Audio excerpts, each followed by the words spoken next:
Hey, Danny, there wasn't any audio in that break.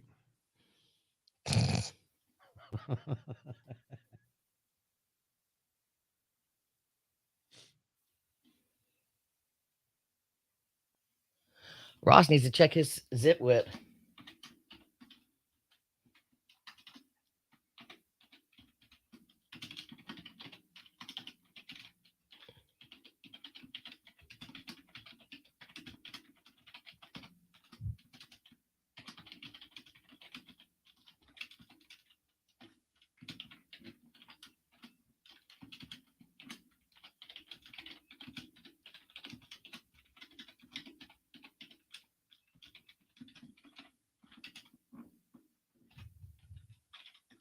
Shane's just a bevy of information.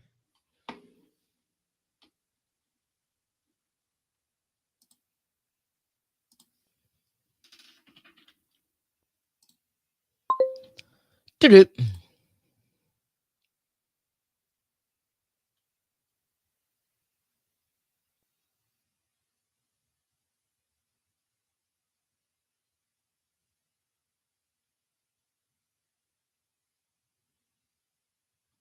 Ditch said something on Friday afternoon I could get behind.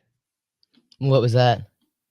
He was going to get some caller told him he needed to get T-shirts made up that said "Ditch Nation" on them. I was like, "That's a cool idea." And he's like, "Yeah, it is."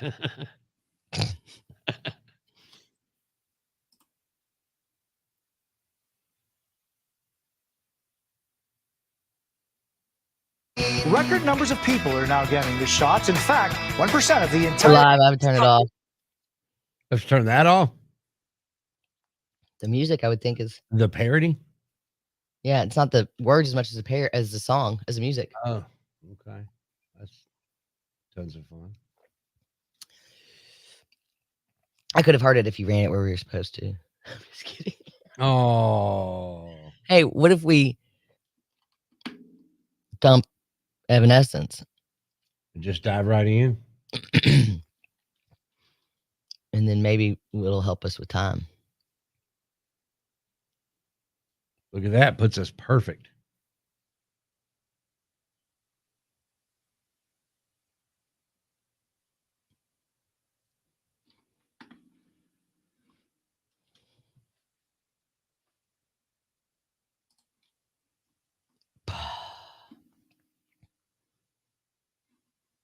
So it got out of hand in Nashville the other night. Because of that ref? I'm just kidding. No, I mean the weather.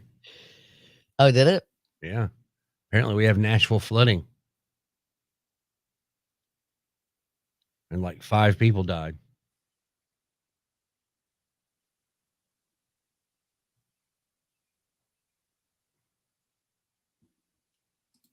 Avery was a nervous wreck, man. She was in a heightened state on Saturday night because there was so much lightning and thunder. It scared the hell out of her.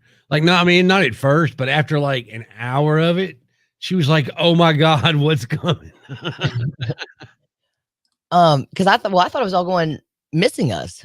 The last I checked before I ventured out of the house, I was like, "Oh, we're good." And then I'm just sitting at the kitchen table, and my friend's kids run down the stairs. Do y'all not hear the sirens? I grabbed my purse. Bye. I was like, Right, I'm out. I left my phone with Josie, so I was like, "Will you text Carl and tell him if I'm not home in 3 minutes that I'm stranded somewhere?"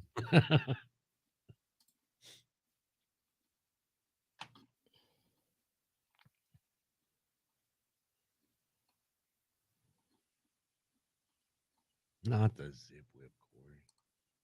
The skimmer.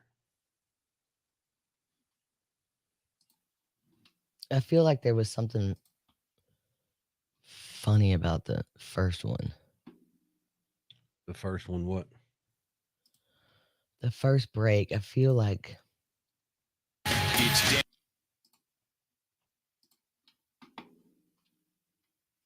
there was a good character snip there. What am I saying? I'd keep the money. Yes. Could that be it? I think, well, that was all part of it. Yeah.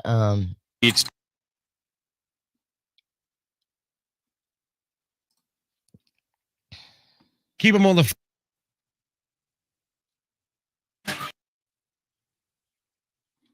It is now. It's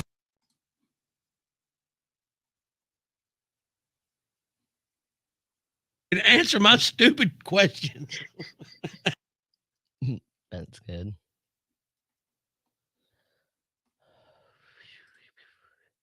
So what time are you going to get Noah? Apparently about 12. Okay.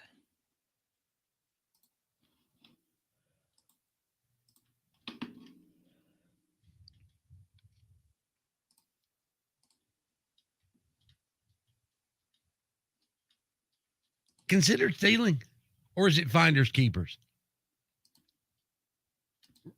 Oh, well, I guess if you're at work, I feel like you should stole it 5 different times.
Don't say a word.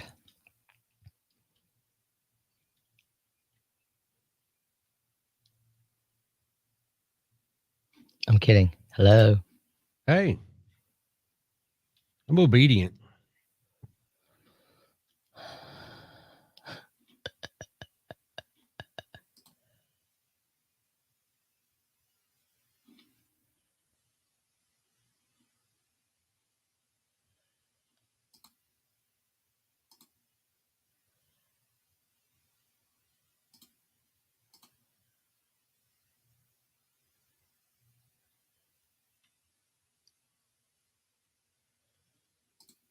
Huh.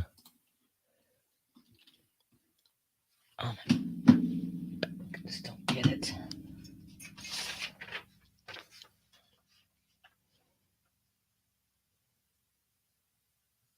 So what is the whole not being able to hand out water in Georgia? I don't know.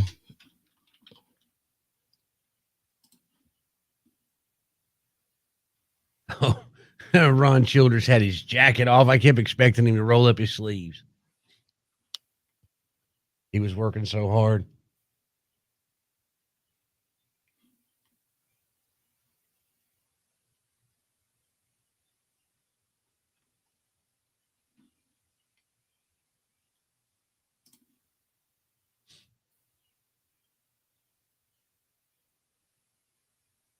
I think when you look at the numbers and you really have an open mind about it, it is a statistical no-brainer to the most important question. Are you more likely to be alive and healthy and have your family be alive and healthy 6 months from now, a year from now, if you get the vaccine or do not? You have a printer? God, you're so high class. You don't? No. I need one, though, in a bad way. I think I'm going to go buy one. The ink costs more than the printer. It's true. That's why I don't have a printer. I mean, you really could buy a new printer every day, every time you need ink, and it would be cheaper. It'd be way cheaper, yeah. What'd you print? My week agenda. Wow. Look at you with the week's agenda already up before 7:30 on Monday. Man. At least you're not bored.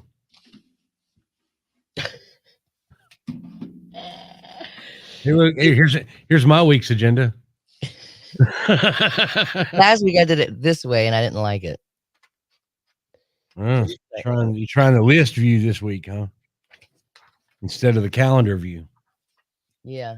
Maybe you should just do a day per page and staple them all together. Maybe your cover sheet could be the week in view, and then each sheet's a day. Did you know I made beer over the weekend? Mm-hmm. You know, it took a really long time.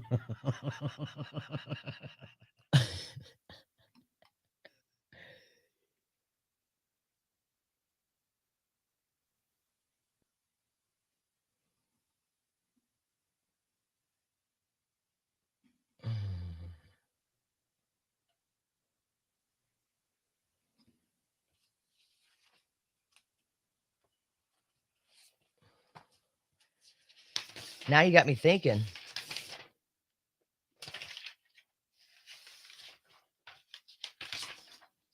I know at first I was just kidding, but after I said it, I was like, she's going to think that's a really good idea because she likes to write stuff, and that would give her lots of room to write. Lots of room to write.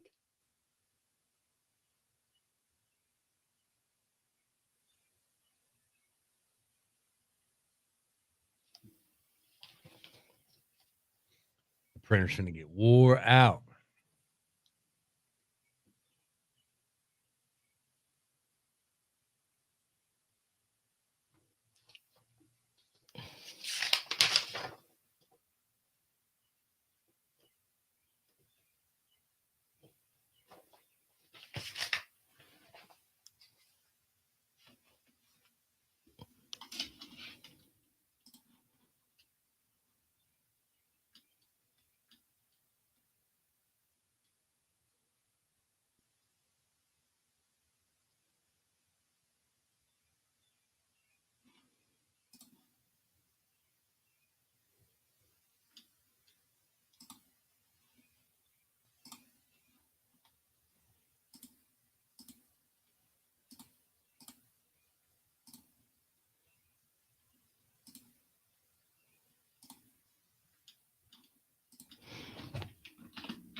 I thought I put this appointment in my calendar and it's not showing up.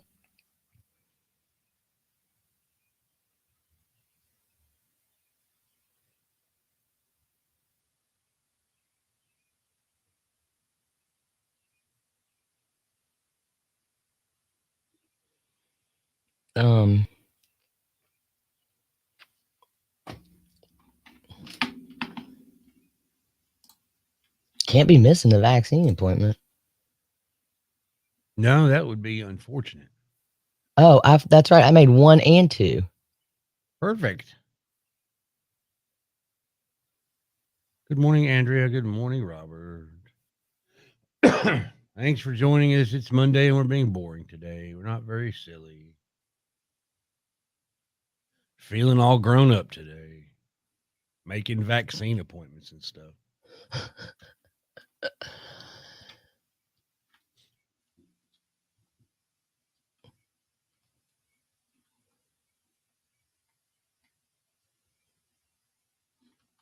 Man, I got to dig a ditch in my backyard.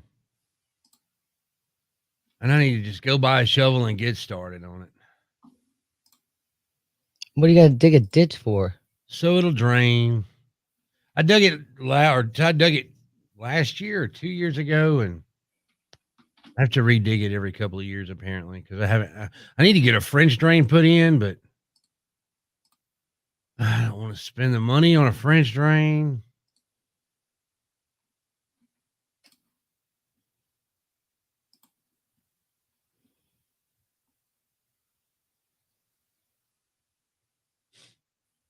Look at that. We had the vaccine promo right after the interview. Nice. You do that on purpose? No. Oh, I thought you might have put it in.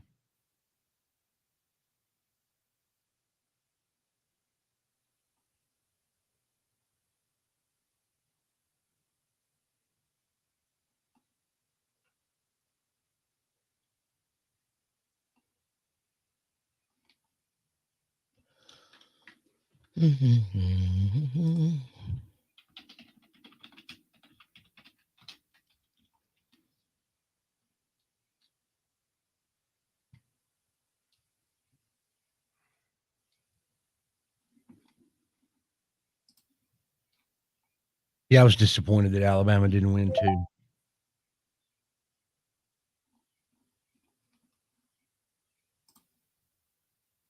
This has got to build a deck. Ugh. About as much fun as ditch digging. Make Ditch do it. We should call him. Hey, Ditch, Corey's got this project in his backyard. I wonder if he'd help. Wonder what the project is? He's gonna dig a ditch. Figured you'd be the guy to help. That's funny.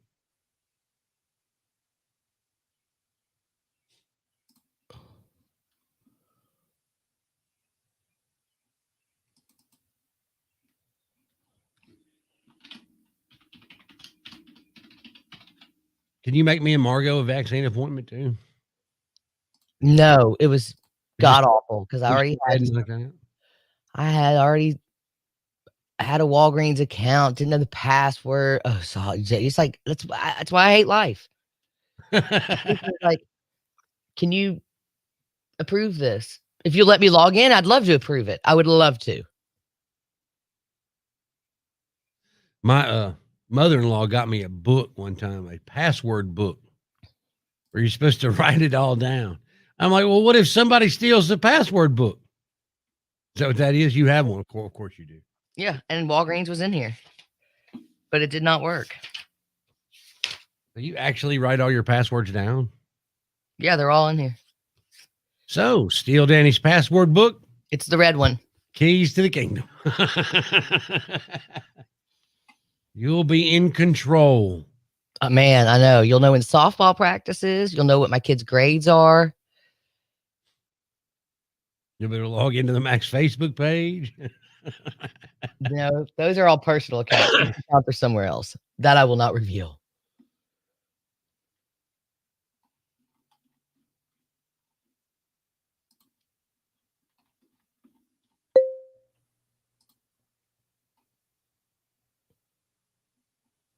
Somebody takes it in Ditch Nation. Oh, you did.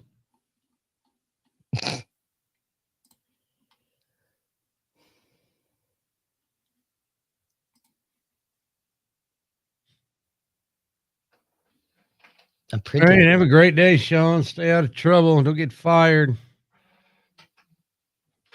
What we're all trying to do today is just not get fired. Here it goes again. We I print don't out, have to bring this with me. we printing out 6 pages.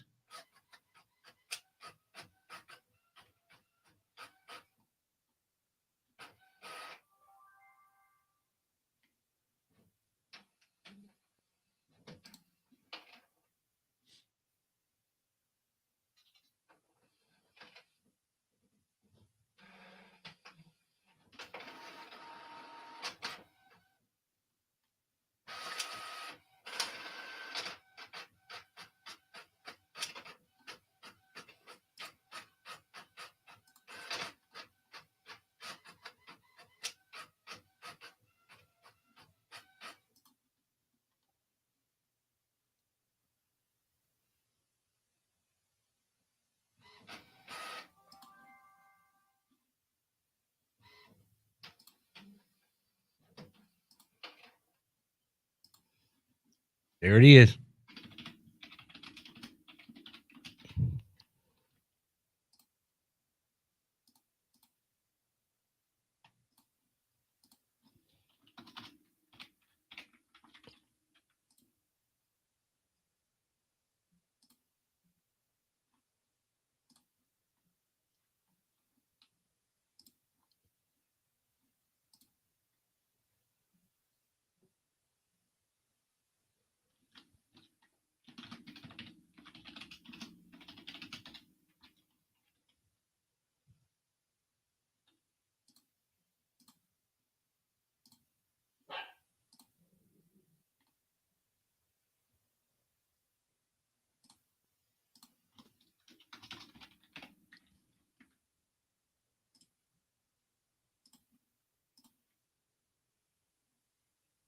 Okay, I got my doses in, Your doses? my vaccine doses. Oh, is that what you were printing? Yeah. Your vaccine stuff? Mm-hmm. Did you make Carl an appointment or Carpenter an appointment too? No. Ah, on your own, homie.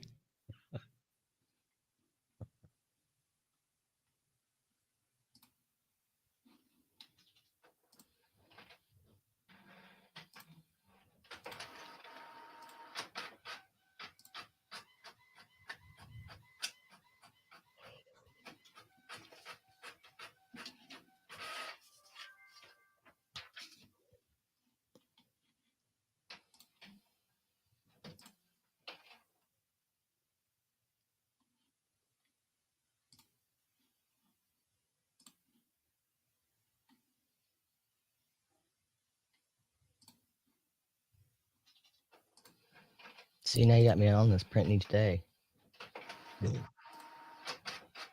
I'm gonna run you out of ink and paper, ain't it? Uh-huh. It's gonna be all my fault. You have to go to Staples. Morning, Diane. Danny, you need to keep your passwords in 3 or 4 different places. Oh, Jeff, I do.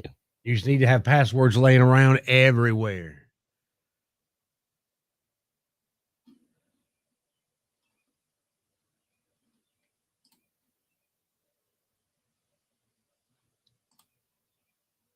All right, we're under a minute.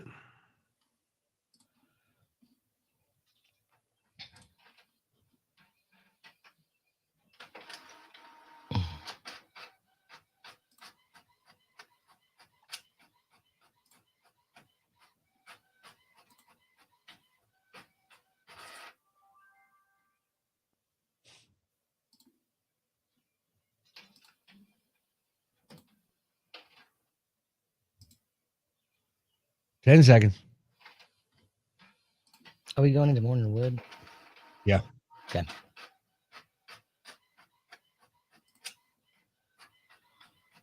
It's Danny and Country Corey It's freaking amazing. on 98.1 The Max. How Dr. Threckeld saved my life. Now, it wasn't just Dr. Threckeld. There was a team. Dr. Rad was another one. Over at Adams Patterson, I had a doctor there as well. I had my second baby. Once you have one cesarean, you have babies by C-section each time. Oh, really? They don't give you the chance to do it the other way anymore? No. Okay. So I was scheduled to go in to have the second baby. Had the baby. Everything was great. And then I started feeling really bad about 12 hours later. And I just got kind of sicker and sicker. And I didn't know really, just didn't feel right. And then my stomach turned into like a size 3 soccer ball. And it Wow. was just so hard. And apparently, when your colon bursts, it's a lot of the same feeling as giving birth. The poor nurses were like, oh, it's just because you just had a baby. Oh, just because you just had a baby. I was like, you know what? I've already had one. My stomach didn't do this last time. It wasn't hard. It's just kind of mushy, Right. Well, about 36 hours later, I finally said, my lungs have collapsed. And the carpenter's just looking at me, and I could feel my organs shutting down. It's the weirdest thing. You're dying. God. So they finally got the head nurse in there about midnight, and she said, what's wrong? I said, I'm dying. And, it's kind of weird to look at a patient like that because I understand that people think they're dying. But, when you're dying, when stuff's not working. So they rushed me down to take a CAT scan, and my colon had burst, and I had been septic for about 30 hours. Wow. And I was dying. That's important. So, emergency surgery happens. They come in and say, ma'am, we have to go to surgery immediately. Please get your family here. And I'm kind of just a little bit out of it. Carl, the carpenter's losing his, I absolutely bet. So they said, there's a chance not coming out of the surgery, but more than likely you'll come out with a coloscopy bag. And I was like, okay. And he tells me that again. He said, "Ma'am, did you hear me?" And I said, "I don't care what I come out with. Just get me out. I've got a newborn and a 2-year-old. Right. Like, let's get rolling." So for 3.5 hours, they cut me open, wide open. Now, remember, I've just been cut, horizontally. For the C-section. Mm-hmm. Now I'm going vertically from the C-section up. Wow. So they cut me open and they pull out all of my insides and they're laying them on both sides of the table. And Like with an alien autopsy? yes. Judas Priest. And they sit there with saline for 3.5 hours and have to clean every little part out. And I remember the doctor asking me if I was out in the pasture grazing after I had the baby. And I remember I had a huge salad after it. So you know how hard wet lettuce is to get off of anything? Uh-huh. Well, they're just trying to get it all. Just cleaning you out, huh?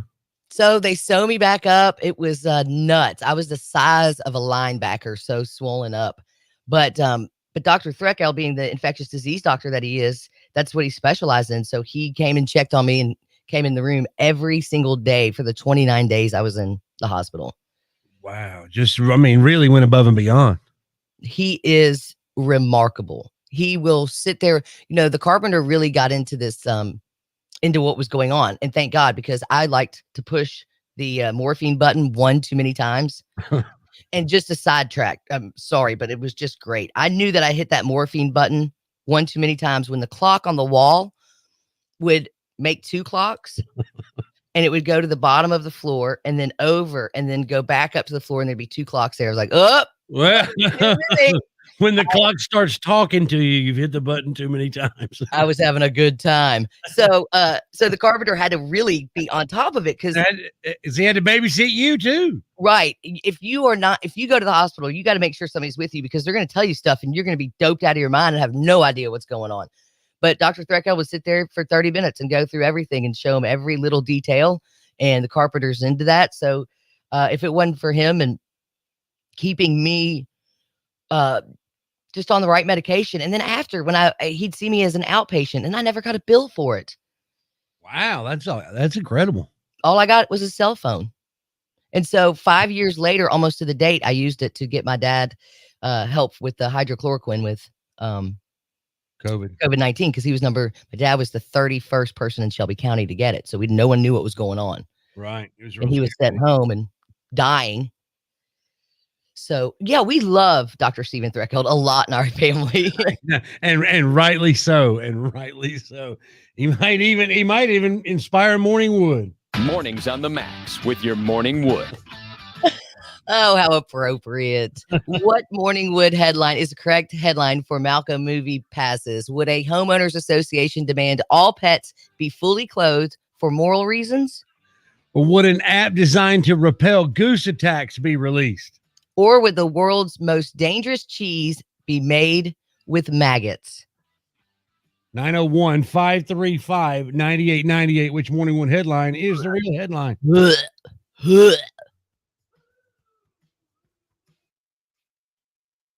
is gross. A wonderful story, though. Yeah, I felt bad for the nurses when they rolled me out, man. They were on the floor crying. Nobody had ever seen it. No one had ever heard of that happening. 98.1 The Max. Who is this? This is DJ. CJ? Yes, sir. He goes by his initials, Corey. Bominicious. Bominicious. How you doing, Bominicious? All right, which one of those Morning Wood headlines is the real headline? Let's go with the maggot cheese. Oh, it's right. And I'm going to vomit, but you got Monday Wood. Oh, no. CJ with all the Morning Wood. Congratulations, brother. Thanks, guys. You're going to Malco Movies. All right. All right, CJ. So have you ever heard of Cedric the Entertainer? I have. I love him. Do you know the Bominicious bit? Yes. Oh, so you know what you're talking about, right? His name's CJ. He goes by his initials. Yeah. Okay, good. Right.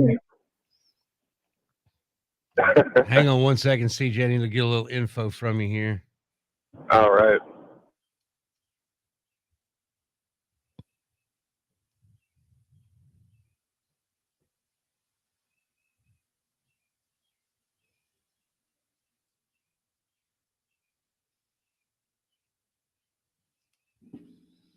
How many we got on Facebook Live? Y'all want to hear the Bominicious? Who knows about Bominicious? It might be copyrighted. I know. That's why I stopped with my hand on the mouse. Thank you, Hunter. Way to go, Jeff, with the vaccine. Mine's Thursday. Jeff, I don't think they had anything to do with why. I don't know. Thank you, Drew. I'm a longtime fan of Drew.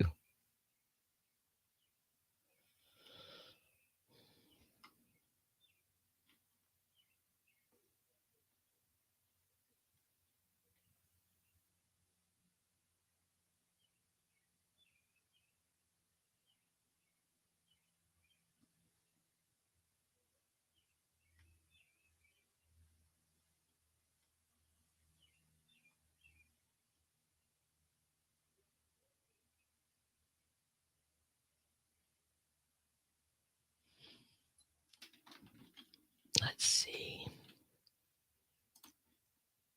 if I can find some. Thank you, Rob. What is that? All the audio for?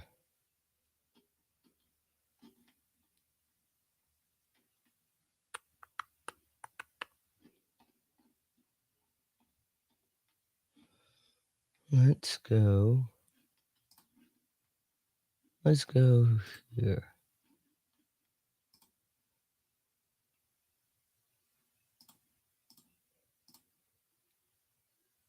I want to ride my bicycle. I want to ride my bike.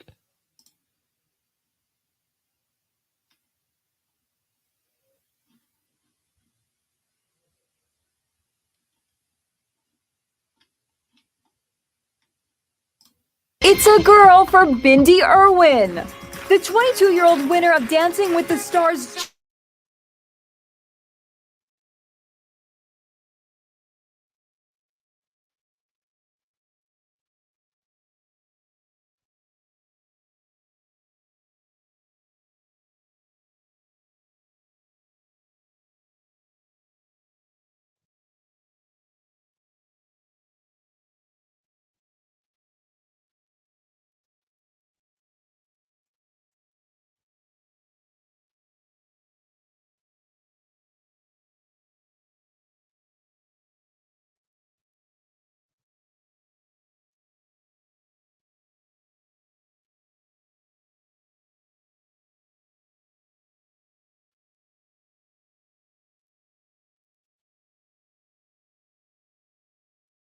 Yes, Scott, there is a story there.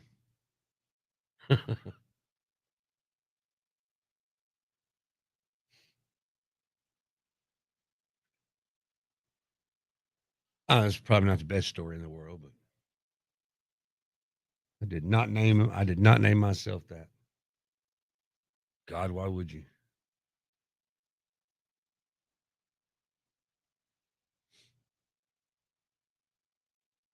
Come again? I was talking to Scott. He said, how'd I get the name Country Corey? Is there a story there? There is a story, but it's not much of one. I should probably invent a better one. I'll think of a good story. Did Carson give it to you? Yeah, Carson gave it to me. Yeah, Carson was all about giving people nicknames. No. Well, see, I was doing mornings, doing a morning show in Jackson, Mississippi on a country station, and he wanted me to come on his show for some stupidity. And so he called me Country Corey, and there it was. I mean, it was better than Woody. That was Jeff's. Fletch's. Fletch, who does our weekends, his name was Woody. Thanks, Carson. What was another one? Like Jazz and Stupid names. Siggy Phillip. He liked to name people for what they did, I guess. Yeah, it's like refrigerator. Danny.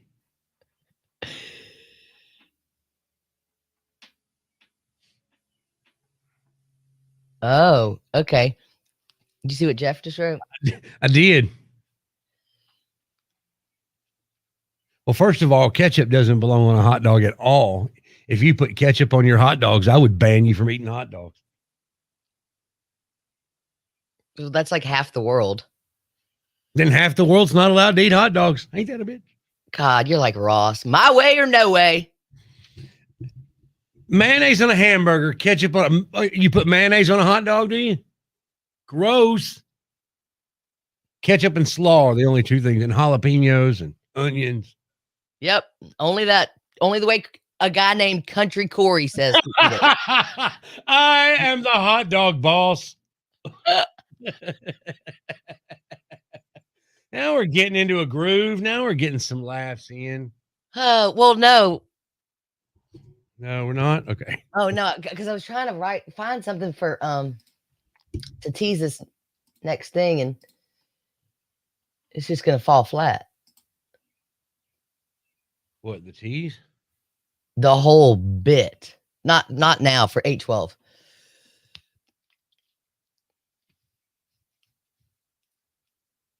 Now back to Danny and Country Corey on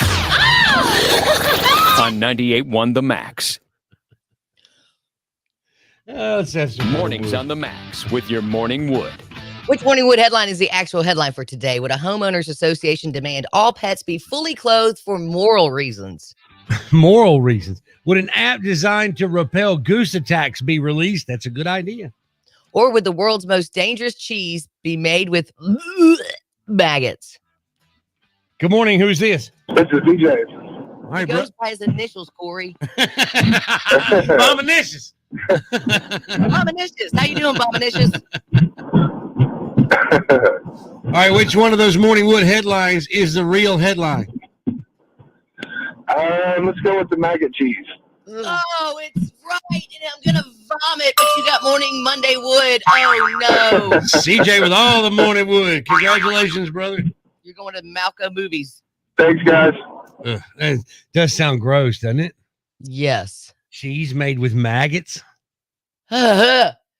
Most people would throw out food that becomes infested with maggots, seems like, except on the Italian island of Sardinia.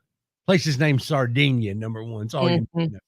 The maggots are the driving force in making Casu Marzu cheese. And am I pronouncing that correctly? Casu Marzu? Shepherds make the cheese, then leave it to age for 3 months. While that's happening, cheese skipper flies lay their eggs in cracks that form on the cheese. Those eggs hatch, and then the maggots eat their way through the cheese, transforming it into a soft, creamy delicacy. This is making my stomach roll. Oh, and it gets worse. Some locals spin the cheese through a centrifuge to merge the maggots with the cheese before they eat it, while others eat it as is, maggots and all. The cheese is said to have an intense flavor and an aftertaste that lasts for hours. This is so gross. People eat maggots. This is maggot poop. This is maggot poop. Okay, the maggot infestation is the spell and delight of this cheese, says a 29-year-old Paulo Salinas from Sardinia. You can't buy this cheese anywhere, thank God. It's illegal to sell, in part of the health risk that comes from eating live maggots. Anyone that sells the cheese faces fines as high as $60,000. So if you'd like to try some, you'll have to go to Sardinia, make some friends, and enjoy your maggot cheese. That is so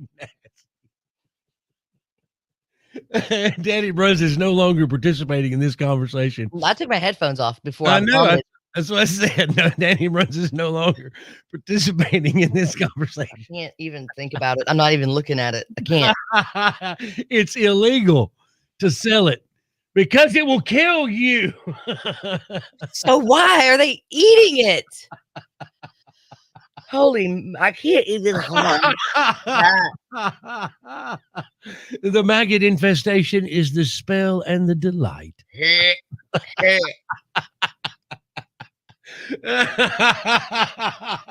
So's the 30 days you're going to spend in the hospital. Oh, okay.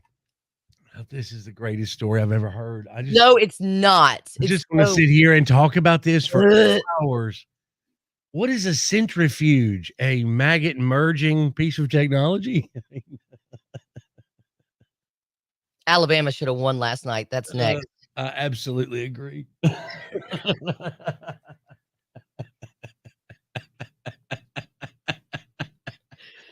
I didn't pre-read this story. Oh, way to be prepared. I only read the first paragraph, so when I got to that second paragraph, it was brand new. I couldn't handle it. I will throw up. I will throw up.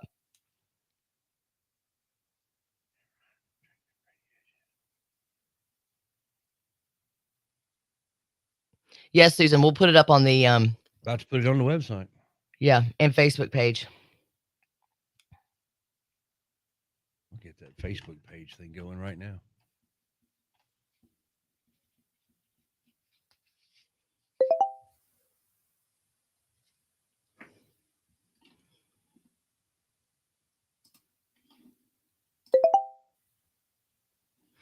I don't think Pat Sajak did anything on purpose. Do you?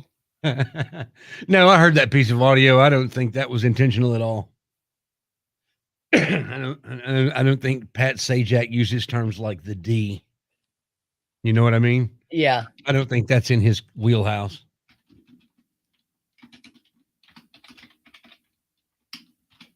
Zach had to pull over. I saw that. Poor Zach.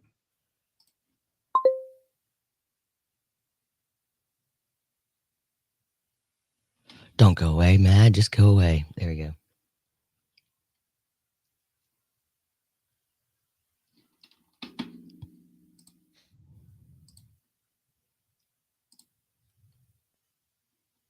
All right. So since I didn't have the mic on, that's not on post. Good thinking, Corey. You can just add the audio. Oh, yeah. I can just upload the audio, can I? Mm-hmm. I am not.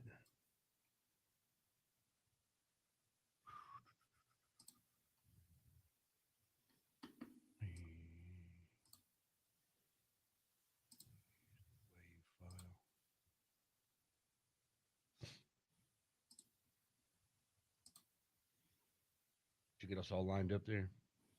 I think. Might drop one more. Play the legal coming out of the break. Select an audio clip. All right, I uploaded it. How do I select it? Nope, there it is.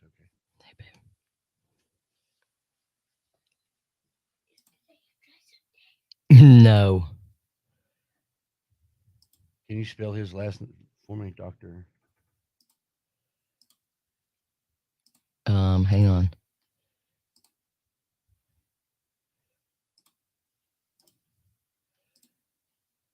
TH. Hold on. Let me see if we're in good time here. THRELKELD.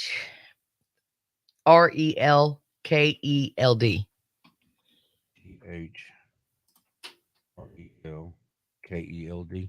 Mm-hmm. That's gonna put us at 7 minutes. 7 after.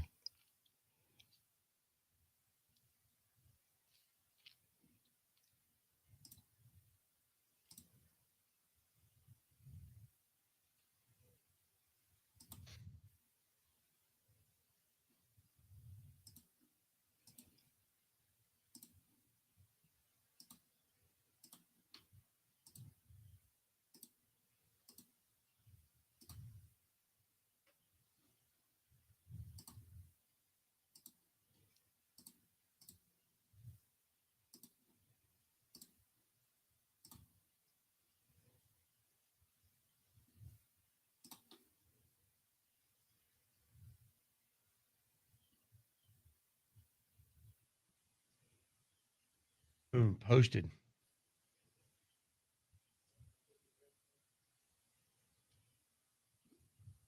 You want to put a recycler in for a couple of days, talking about how it's on the Facebook page? Maybe with a clip of the interview. Yeah, we can.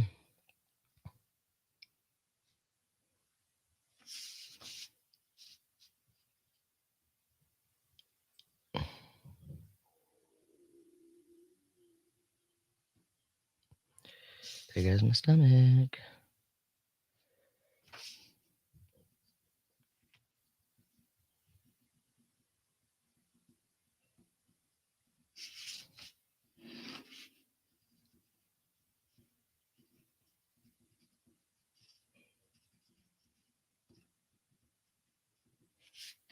Let's get right.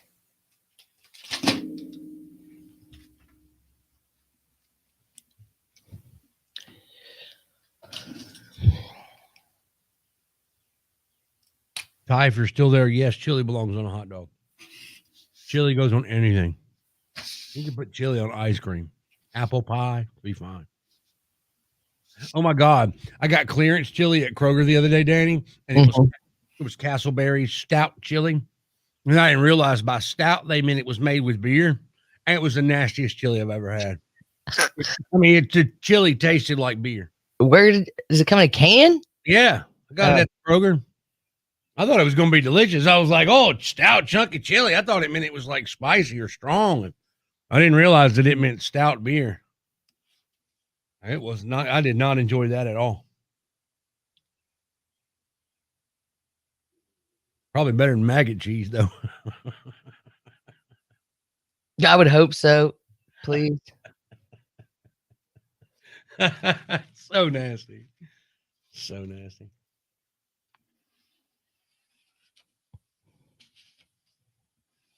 I looked over and you checked out. I thought that was so funny. Yeah, I couldn't handle it. I will throw up. Yeah. Carl thinks it's just so funny how my stomach's that weak, but it is. Oh, I can do that now. I can drive Margo there too. Ugh.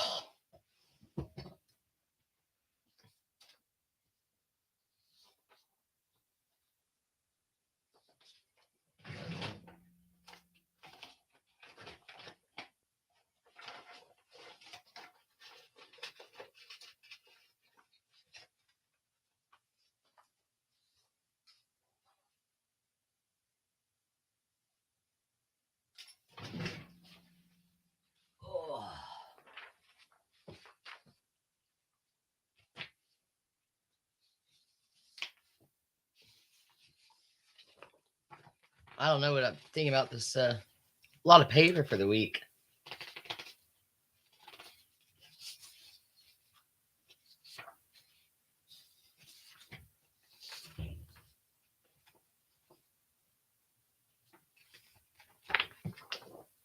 It seems like a lot of paper for the week, but yes, chili is proof that God loves us and wants us to be happy. It may seem like a lot of paper for the week now, but once you get going, I think you're going to be like, yeah, this is working out. Hang on. And if it doesn't, no, well, Corey's an idiot. Who cares? No, it's just 1 week. Hang on. Yeah, baby.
Anybody interested, like Susan or whoever wanted to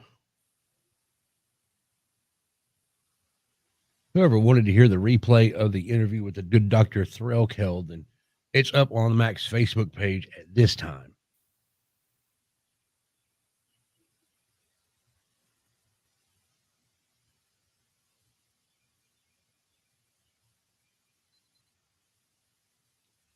Ice is breaking out.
Okay, we're going to go ahead and, after this break, tease who that baby be.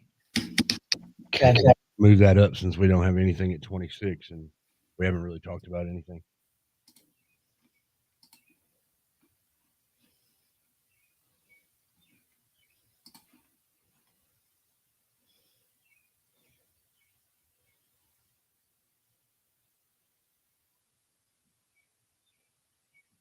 The Memphis fight song in the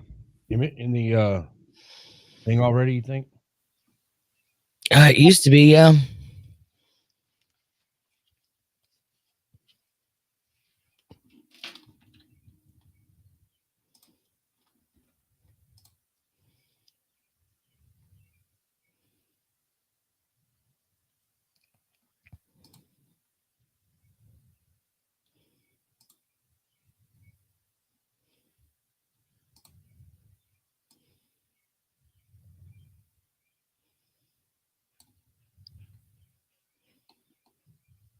All right. Well, I can't find it. So.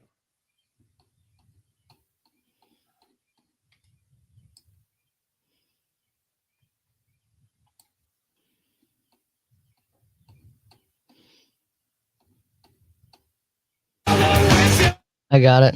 What do you want me to do with it? Tiger Fight song under liners. The title is Tiger Fight song.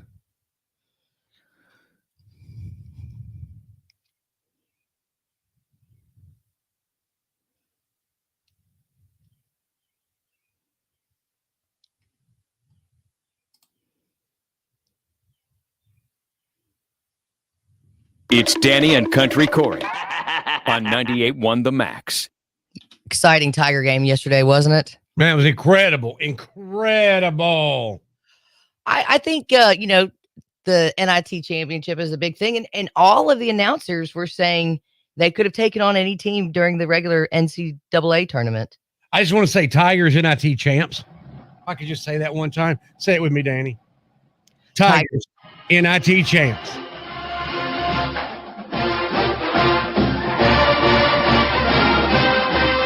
And look, a lot of people think the NIT is not that big a deal, but a champion is a champion. I don't know what you're talking about. It's a championship. Yeah. I mean, it's not like you're king of the dip. Some people didn't get any tournament. Right. Some people didn't get to do nothing, didn't even go to the National Invitational, which is okay. Grizz playing tonight. They're playing the Houston Rockets. I'm hoping that goes well. I'm hoping And that goes well. the NCAA tournament continues.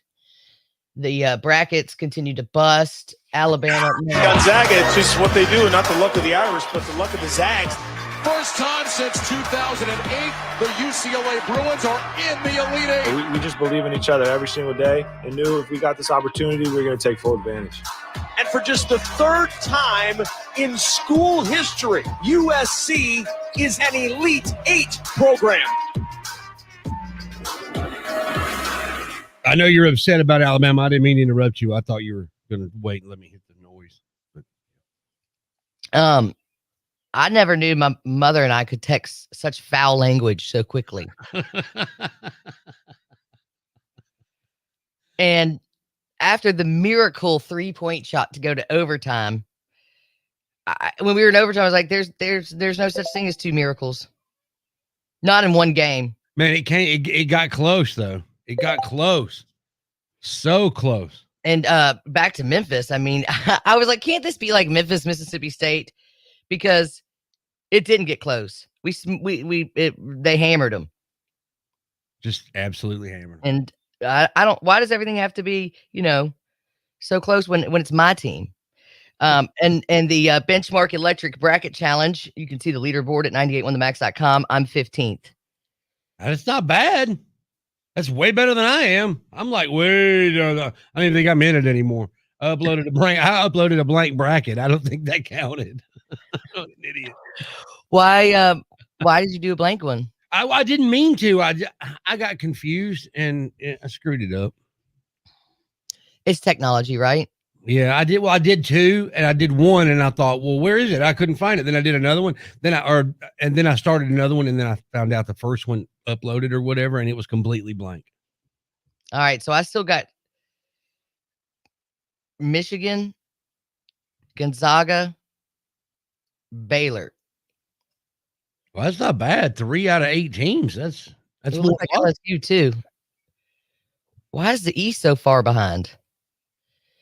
Maybe they're not, but they're not behind. It's just because all mine got marked out. I'm so dumb. So I still have Florida State, Colorado, LSU, Michigan, Baylor, Gonzaga, all in. Wow.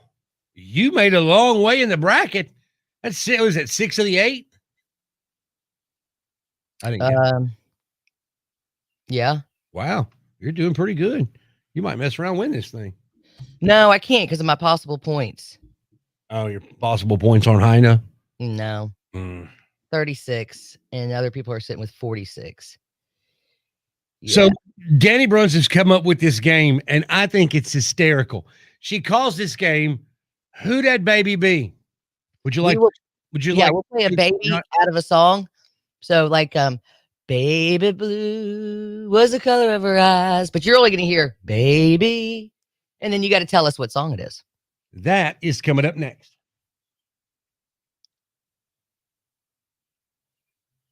Sorry, right before you started talking about Alabama, I thought you were going to pause for the sounder. All good. It's a Monday. I feel like it. Big time. Big time.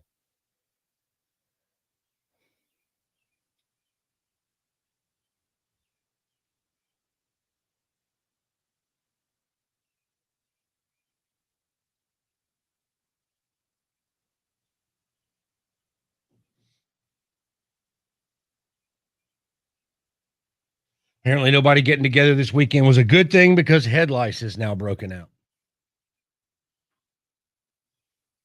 At your house or in the city? Not at my house. Oh, Just at Justin's house. oh, And at Sophie's little friend Lulu's house. Mm-hmm. dude, it's on. I think COVID-19 caused more lice to. And how is that possible? I thought head lice was because the kids go to school thing. I don't know. I mean, we still are on a regimen of preventing it.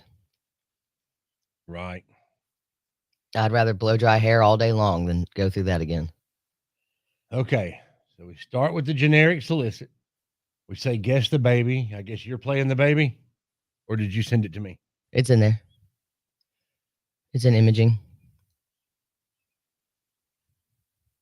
I'd go under name.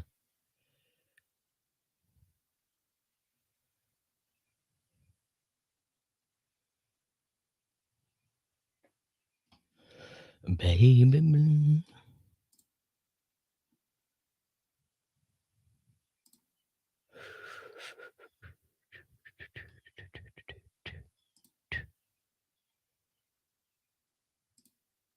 Okay, maybe I didn't. No, it's over there. I found it.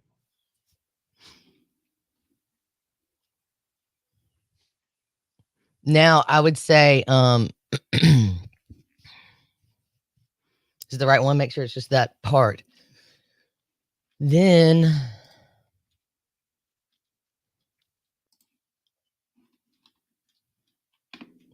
hang on, I'm gonna mute myself real quick.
All right, these are for after we get the winner, but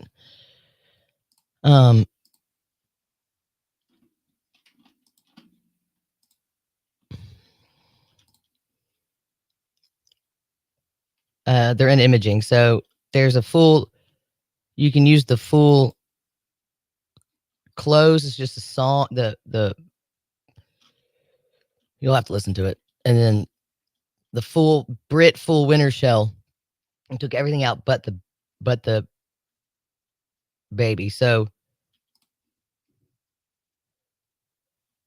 you can play that when we play the winner back on the air. So we can go over it after we solicit it. Hey, you've got this thing complicated as hell. So we're going to do solicit generic. We're going to yap about it. We're going to play Baby Britney. And then go to break. Go get the winner, play the Britney Open, play the winner back, then play the Brit full close, right? No, that's what I'm saying. Like I took out. Why do we have a okay? Just play the baby. Let's get through that part. Okay. I'm trying to get. What's our prize? I have no idea. Moe's. Okay. Morning, noon, and night, I listen to you, partially because of quarantine. And we also canceled Netflix. But still, love you guys. love you guys. On 98.1 The Max. So we have got a brand new game from the brain of Danny Bruns. It's time for Who Dat Baby Be with Danny and Country Corey. Will you explain Gotta to me, love it. how does Who Dat Baby Be work, Danny? We play a baby out of a song, like it's the lyric baby. So when the singer sings baby, You have to tell us the title and artist of that song. Is that correct? that is correct. So who that baby be? The Rick's powder coating line is 901-535-9898. 98. Make sure you call and tell us which baby this is. So easy. It is. One more time. Who that baby be? 901-535-9898. It is that simple. I really thought this would take longer. Nope. That's all you get, huh? 901-535-9898. Okay. I don't know why I thought that would take longer. Should have played both songs. 98.1 The Max. Who is this? Backstreet Boys. This is the Backstreet Boys? Yeah. No, that is not. I'm sorry. You're incorrect, sir. Thank you. Huge delays in West Memphis.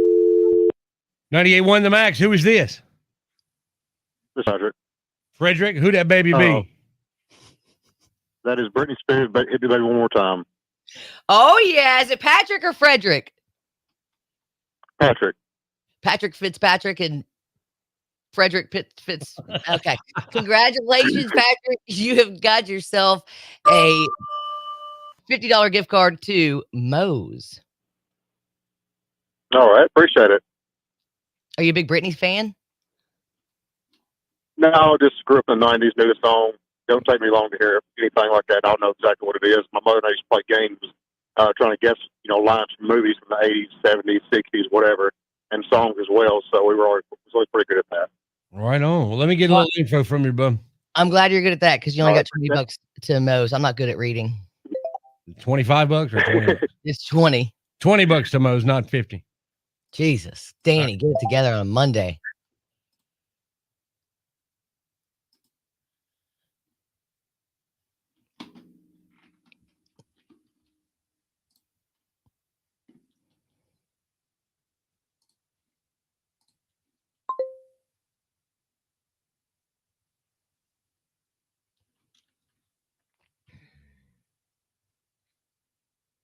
Hit me, baby, one more time.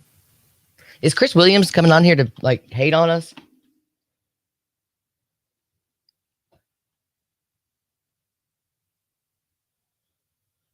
Because that's what I like to do on a Monday morning. Let's see who he is. People want to harass me.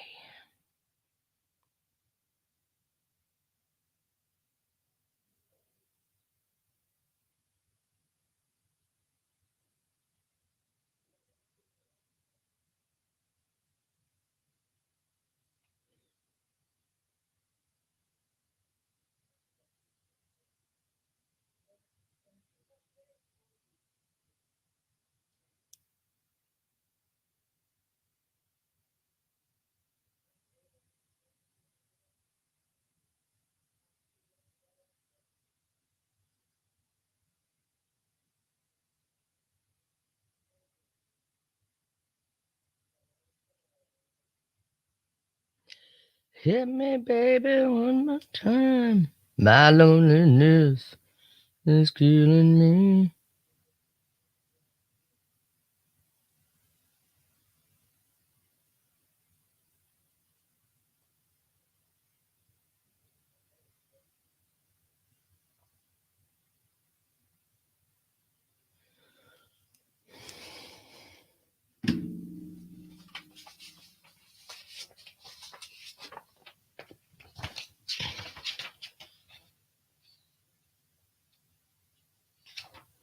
All right. The guy lives on Mankey Poo Road.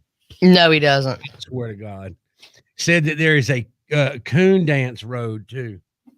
And then on Coon Dance Road, there used to be a Coon Dance Auto Parts. Wow, I thought I lived out in the country.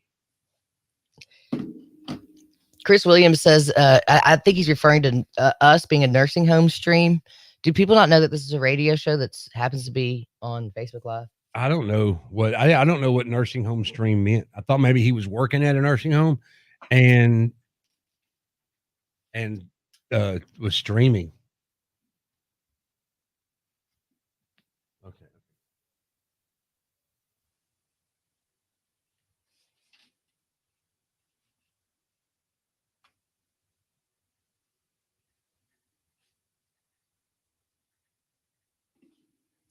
Okay, so we get time to play with both, right? Yeah.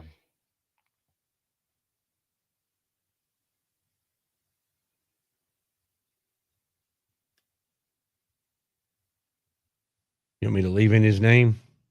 Is he Patrick or Frederick? Yeah, sure. Why? Okay, we'll just leave it as it is. You want to do this here? No. Okay, what do you want to do here? Just a sweep? Yeah, because I mean, that's supposed to be our 42 break, isn't it? No, it's supposed to be our 26 break. Oh, it is? Yeah. Okay, well then well, I don't think we're ready. Where's the opening? It's over there. It says Brittany. Brittany full close. No, I labeled it Brittany full winter shell.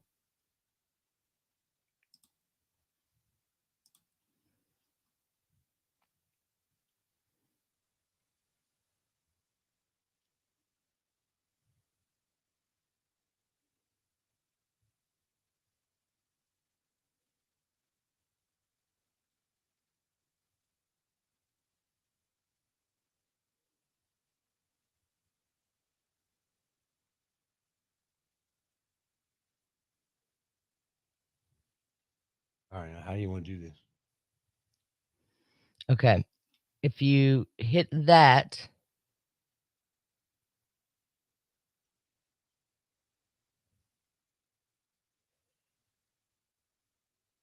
the middle one,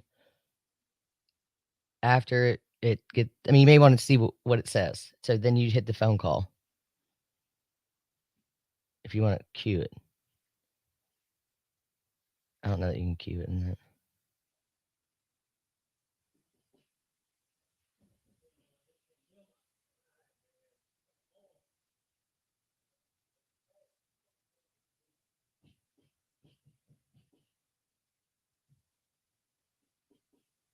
You see it's got that baby in there?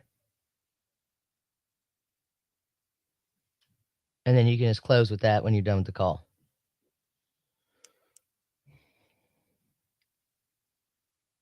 Does that make sense?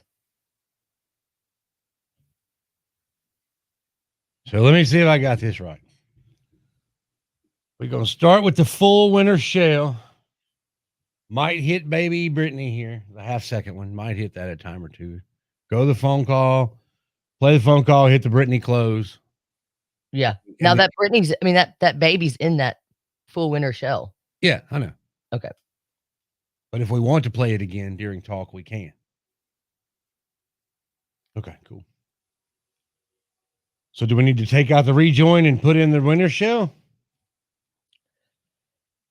Sure, I don't care. Or do you want to play the rejoin, reintroduce the bit, and then hit the winter shell? I think it's redundant. You're redundant.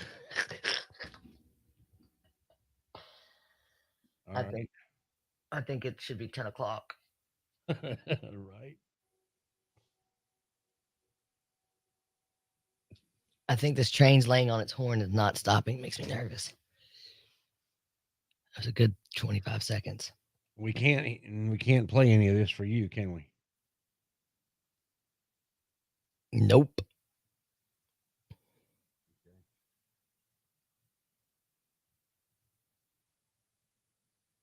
Just to be clear, you can't hear any of this. Nope. Going in blind.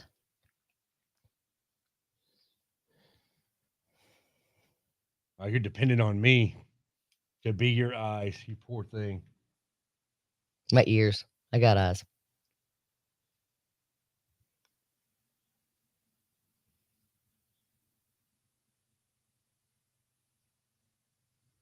From the brilliant mind of Danny Bruns comes the game Who Dat Baby Be, where she gave you a baby,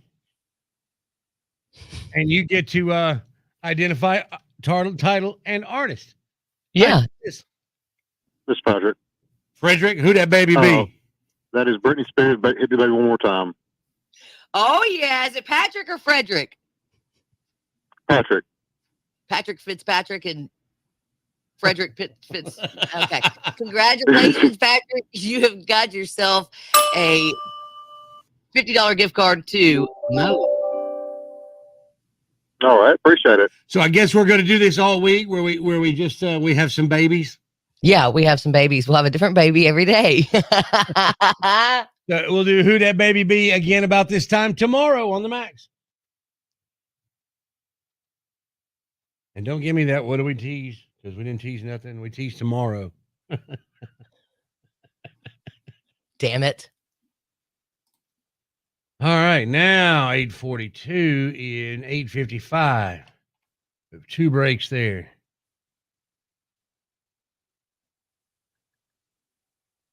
You see the stuff that I put on the teams on Friday? Caught by the kids. Weird complaints. Yeah. If you don't like either one of those, we could do something else, or we can just do show prep. We pretty much have the rest of the show wide open. I mean, 30 seconds again. It's laying on its horn. Why? How could it not be like passing by already? It's sitting still. A man is upset his fiance refuses to let him have the Star Wars wedding of his dreams.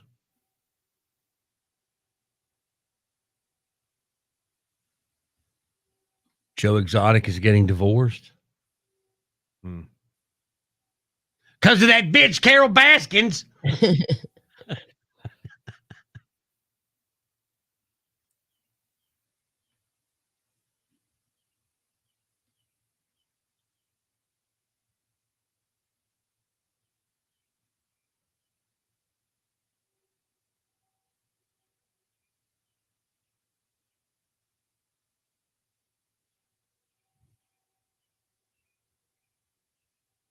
I hope that's real. I hope that's real. Caught by the kids is good. Wow.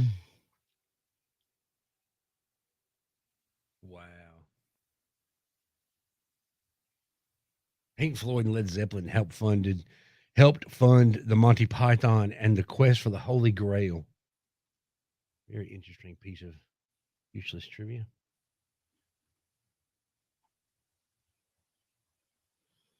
I love the weirdest complaint at work, and we have to guess. Okay, let's do that. How do we get in? Yeah, I don't know if I can just whip this out right now. Okay, so you want to do it later then?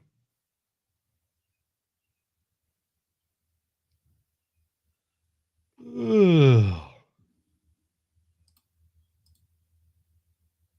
Yeah, see, we are at 8:55 at this point. Right? Are we? Uh-huh. Oh, crap. Well, we need some music then, don't we? How did we get here?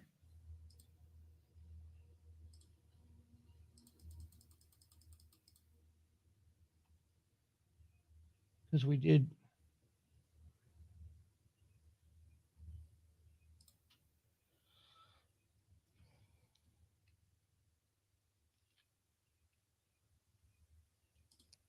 Because those were 2 really short bits. Is that what it was? All right. Well, Throw a couple songs in.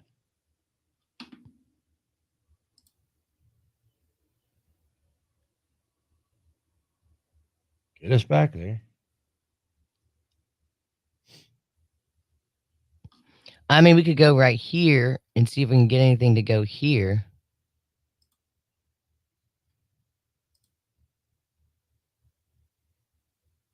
Well, we don't have anything. We don't have anything ready to go. I mean, if you think we can get somebody to call, I don't know that we can get somebody to call like that for that. Do you? Well, I mean, I have to agree. If it was totally independent, I would say that it would be best to figure this out before we go on the air with it. But there come weird work complaints or whatever. Yeah.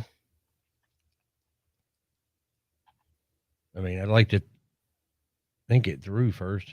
Hey, anybody on Facebook Live, we need your help. There's only 3 of you watching. Rally the troops, boy. Type out the weirdest complaint you've ever had at work, and we'll try and guess what you do. Apparently, Chris works at a nursing home.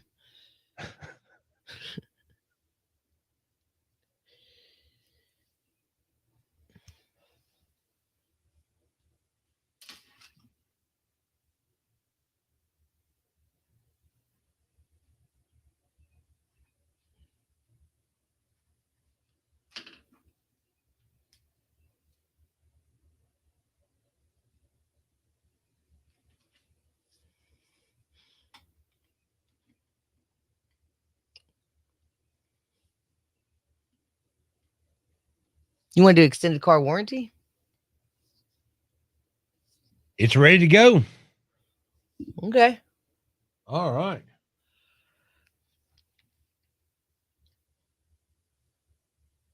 Got 3 pages of hotkeys today. Jeez. Yeah, I know. And they're all random. I didn't put them in any order. All right, so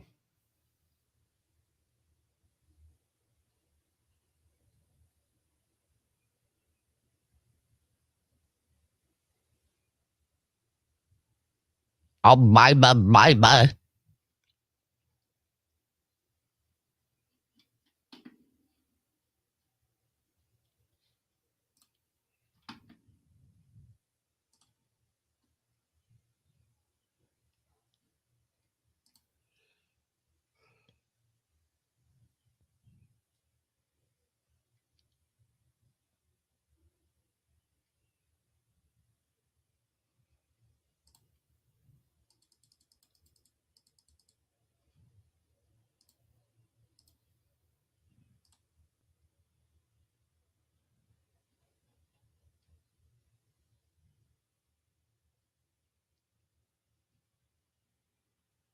could use a 7-minute break right about now, couldn't we? All right, if you want to hit the hotkeys and set them up and hit them, feel free. Ah, okay. That way you know exactly where you want them and which ones you want. Oh, the sun in your hair.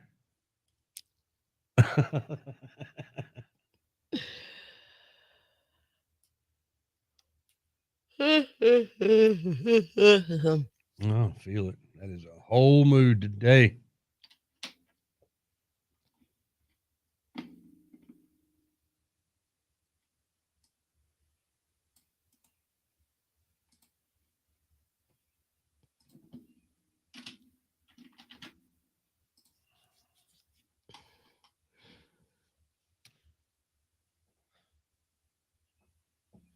Good morning, Patricia. Okay, wake up.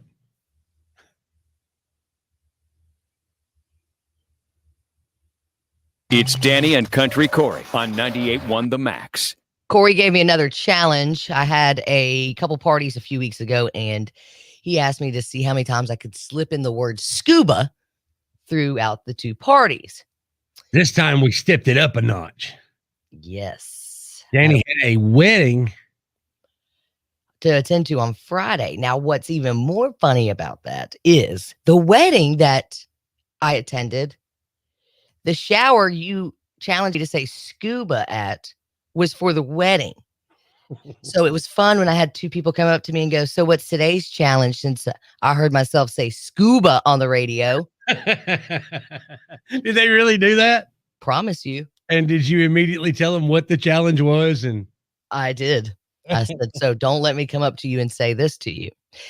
So the challenge was extended car warranty. I had to fit extended car warranty into my conversations with people at a wedding. I just Now, wanted to ask you about your car's extended warranty.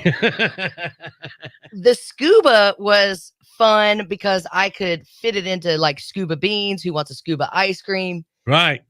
But this you can't fit in without. No. There's no around it. It's almost like it was designed that way. Also, you have to remember I have to record these on my Right. phone. Right. So it's extremely awkward and it's kind of random, I would imagine, at a wedding. And we got there early to have pictures. I'm thinking this is a great time because it's quiet, because it's horrible when it's loud.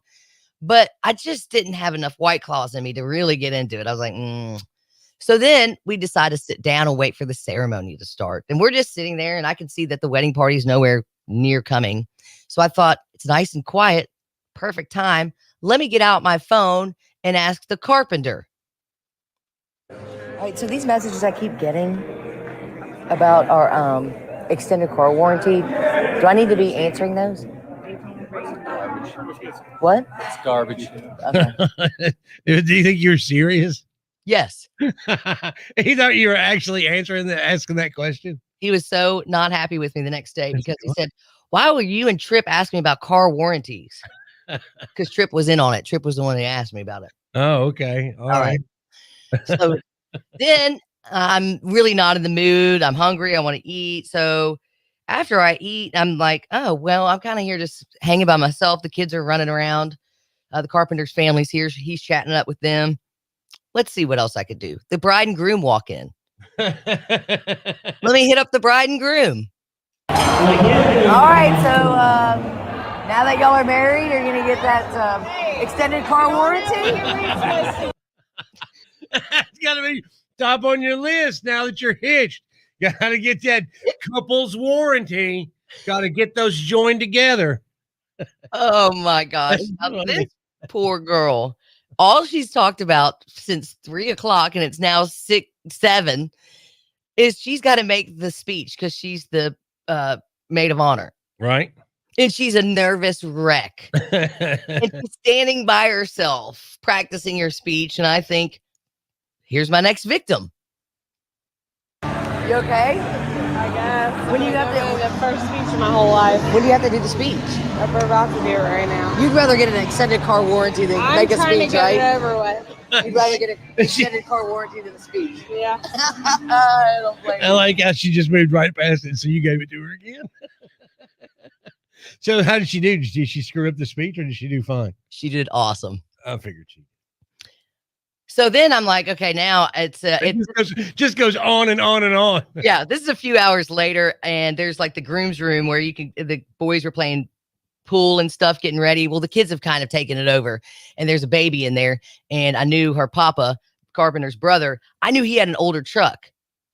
So I used that as my setup. Right. Because, if you have an older car, do you still get the phone calls? Hey, I know it's a random question, but I'm so tired of the phone calls with the extended car warranties. So do I get those because I have a new car? I'm only asking because you have an older truck. Do you get the same calls? The spam calls? No. Old car people don't get them. By the way, the party's bumping. It is. And you're over there asking about a car warranty. So then this guy, Dylan, comes up and is freaking out. He's freaking out that Danny Bruns is at this wedding. Oh, my God. Danny Bruns! And I'm like, what, dude? He's like, I met you when I was 10 at a remote at Patrick's. It was 14 years ago. He's like, you gave us all these T-shirts and all this stuff. My dad's going to freak out. My password to everything is 981. Since then, I was like, are you serious? I had a motocross bike and it was number 981. My favorite number is 981. His wife comes over and he goes, honey, what's my password to everything? She's like 981. He's like, this is Danny. This is why. And I'm like, oh my God. Yes, Danny, a rock star. So that's why I asked him this question. Why not? So if one of those, extended car warranty spam calls that calls you, those extended car warranty calls, okay. If it didn't for 9898, would you answer it? Yeah, I had to. He's like, I'd have to answer it. No way around it. The party's still bumping, by the way. Bumping. And you are not partying at all. You're walking around. Oh, can you imagine what that looked like at the wedding? Everybody's bumping and Danny's just going person to person with her phone. Looking for car warranty. You know that cousin from Boston is watching you going, what is she doing? Weirdo. Well, I was over it by then, but because I love you so much, you took the over.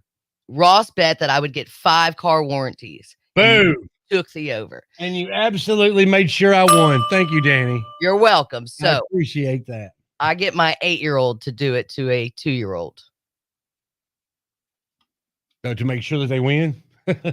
Yeah, that was the last one. Oh, Josie? Yeah. Why don't you ask her, Josie? Oh, I still it again? Her extended car warranty. Nora, what's about your car interaction?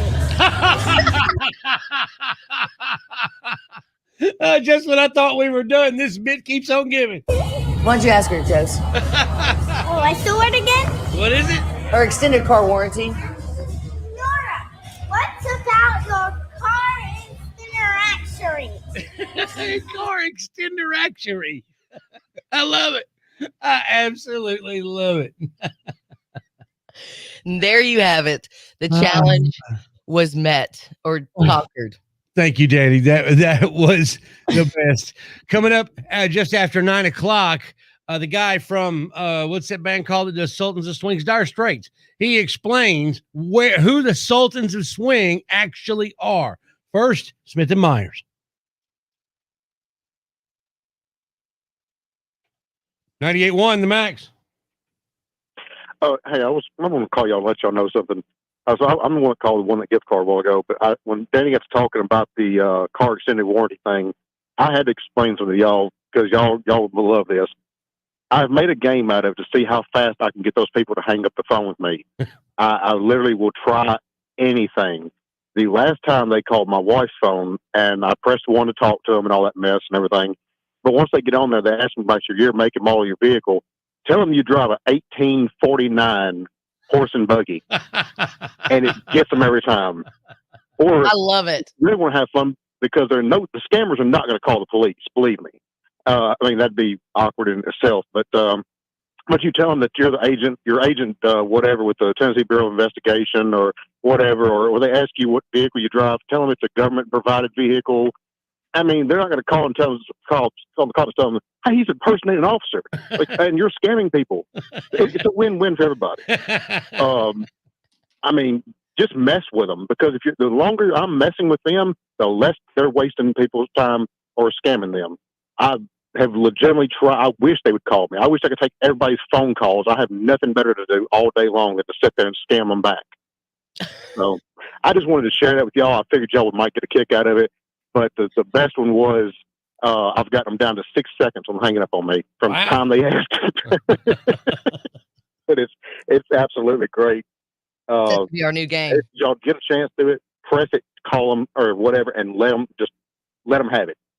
Anything you can think of. Tell them you drive a tugboat. Tell them you drive a Titanic. And I really need to extend warranty on it because it's been rusting down at the bottom of the ocean for 100 years. I want my chip back. Oh, that's great. I know, right? I want to see how good your extended warranty really. Thank you, Patrick. Have a great day, brother. No problem. Y'all take care. Bye. You too, bud. Bye-bye. Bye.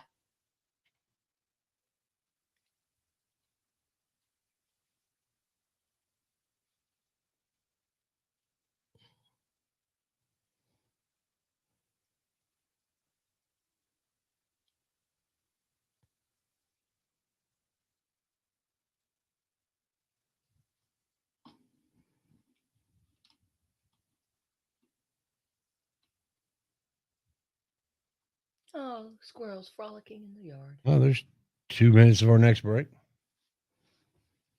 What break?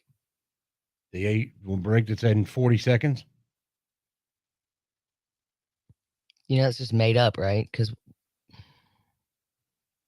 What? that's just made it. That was our 55. So are we just gonna roll? Oh, okay. I don't care. We can.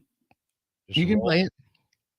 You want to just roll through 9, or stop and play the phone call there after ZZ Top, or stop and play the phone call now? It doesn't matter to me. I don't know what we're doing. Here, play it now. Let's get Does Stump this ZZ Top. Okay. We should be right on time then.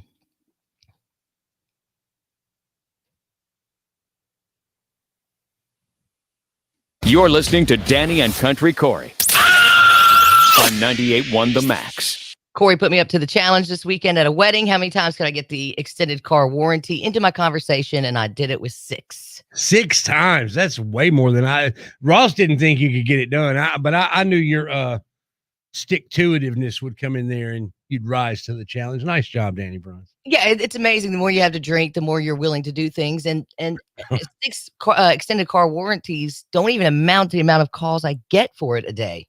Right. And Patrick had a great idea. When Danny gets talking about the car extended warranty thing, I had to explain something to y'all because y'all will love this.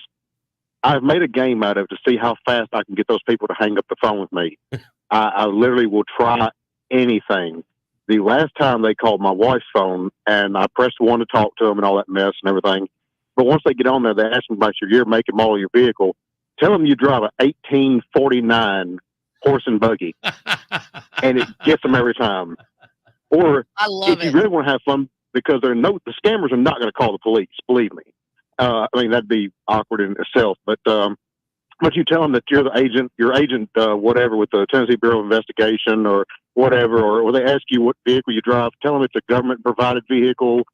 I mean, they're not going to call and tell the cops, tell them, hey, he's impersonating an officer, and you're scamming people. It's a win-win for everybody.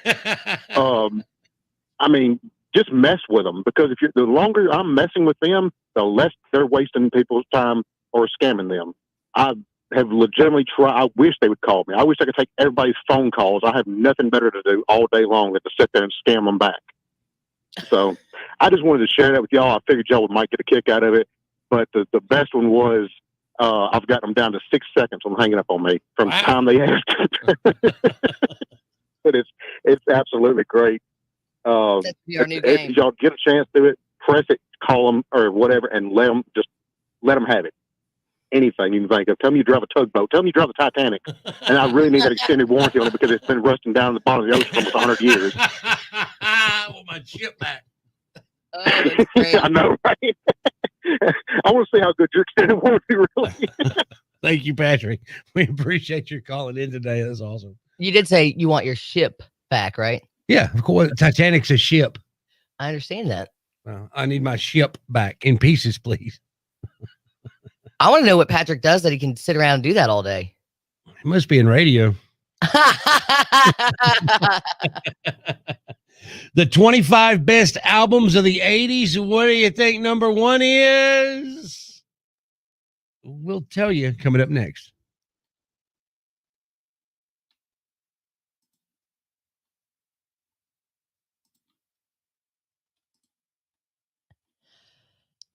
All right, now how do we look? We look like perfect, don't we? Yep. Look at that. Look at that hand place one. Look at that. Oh, is that a hand place one? Mm-hmm. I love those. That means I got to delete it, right? Means I'm breaking for a second. I feel like we haven't left. We haven't, have we? No, for a couple hours. It's already 9 o'clock. Huh? It's already 9. I know. The day felt like it was going to be real long. I know, but the 8 o'clock hour helped out. Thanks, Patricia. You look nice today, too. Oh, well, I'm just Paid for by Protect My Car. Restrictions may apply. Plans and costs for coverage may vary. Call for details. Yo, where's your car? Man, my engine blew. Oh, yeah. Good thinking. Okay, bye.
Wow, that is pretty serious in Nashville, I see.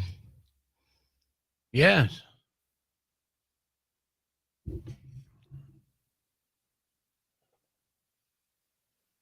What are you watching?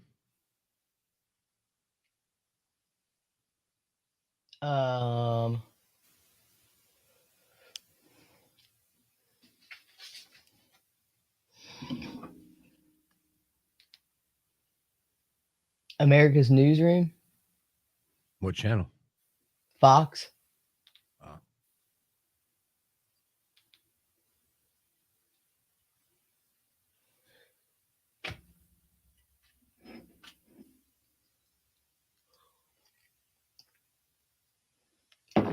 What's going to happen when this guy gets not guilty? The world's going to burn.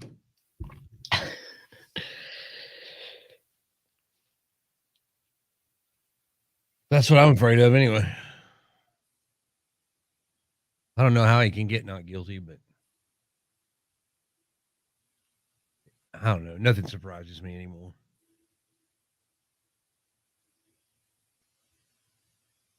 It's got a call about my car's extended warranty while I was at break. I missed the call, but it was from an 843 area code, so I'm pretty sure that's what it was. We're looking for the vehicle owner. That'd have been funny if you'd have just screamed out, I'm looking for the vehicle owner. Anyone who has a problem with this marriage, speak now or forever hold your peace. I'm looking for the vehicle owner. Well, he didn't say that, and I got on to him after John Bryant did the officiating. Yeah. You know, the weather guy from 24. Oh, he did the wedding? Yeah, it's my niece's stepdad.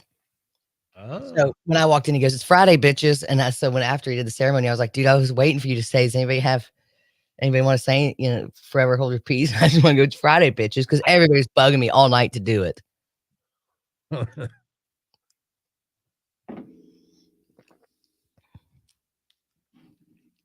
Because the wedding was on a Friday.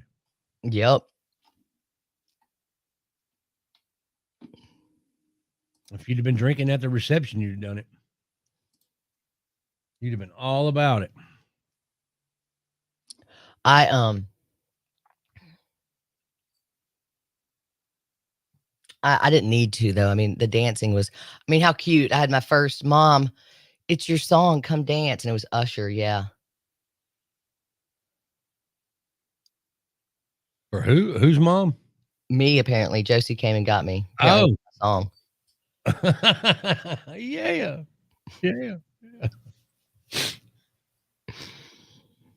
The girls have a good time? I bet they did. Blast. And tonight away, didn't they? We took Avery to a wedding when she was about 5, and she jammed. It was funny because at one point there was no one on the dance floor, and I could just see the DJs. There's 2 of them sitting there, so I finally walked up to him and I go, "Just so y'all know, it's not you." They opened up the s'mores fire pit. The kids went running and the parents went after them, so they'll be back. What, Scotty? Got some construction going on out there? Right? No, destruction with a puppy. Oh. Did you have that shot collar now? Yeah, I saw it was removed this morning. Look, I know it's going to be tempting, but you can't put it on the kids. Oh, man, we put it on each other. I should have videotaped it. What am I, 1980?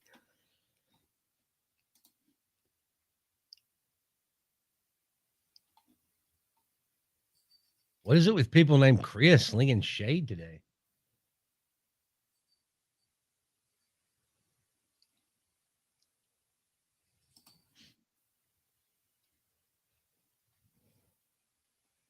All right, so we're going to start this with the Sultans of Swing song.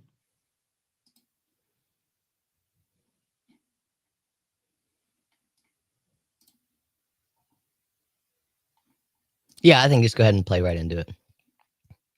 All right. I'll let it go 3 or 4 seconds, and then I'll kind of fade it back so you can get us to the audio.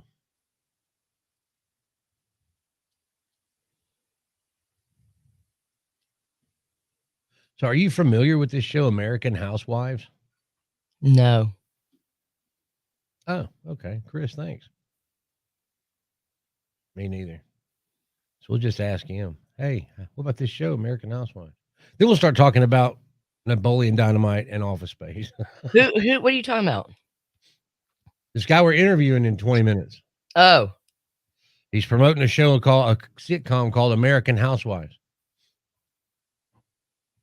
So we'll just ask him about that, and then we'll start talking about Office Space. And so I need to be prepared?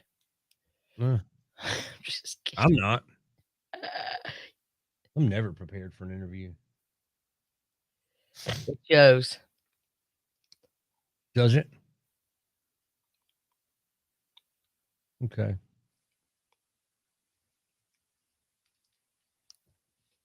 I'm teasing. No, Chris actually hooked us up with our Futurian. He's a PD in Albuquerque. Is that right? Oh, I did not know that. Thought it was just some dork. Well, he's in radio, so he is. Aren't we all? I wish he'd have picked a better day to listen. Oh, no, right? Such a Monday. 7 seconds. The sun stare. 7 seconds. The sun stare. You're listening to Danny and Country Corey Oh my gosh, yes I am. Are you kidding me? on 98.1 The Max.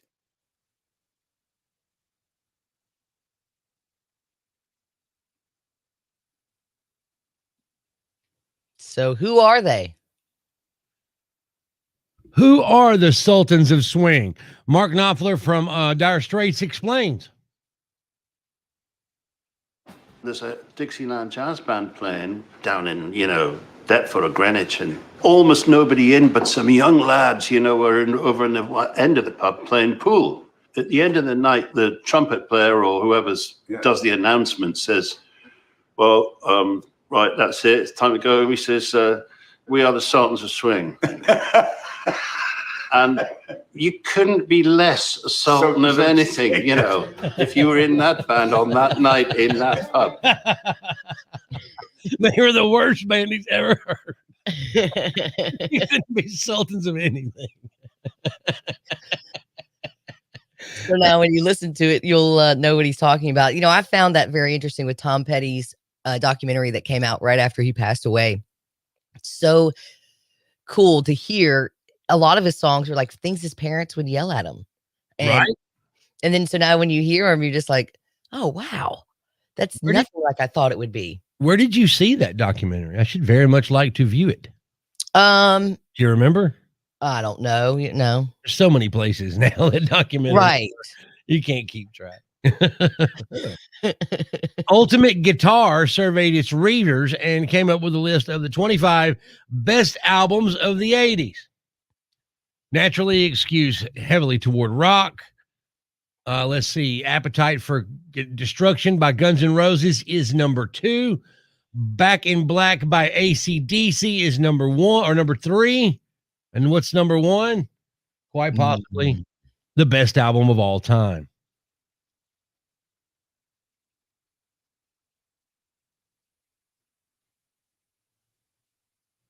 I mean, just a ripping metal album.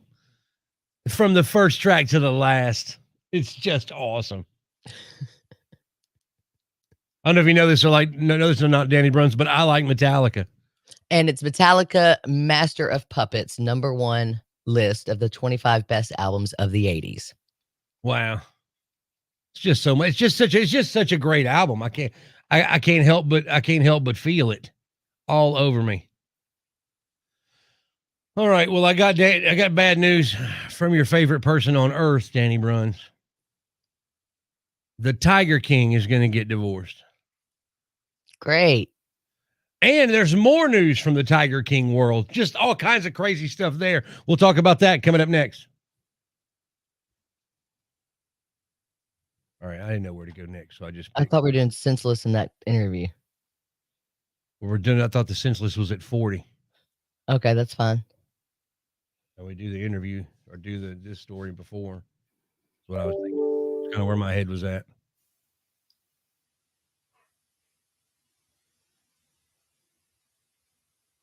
My head is still in the pillow.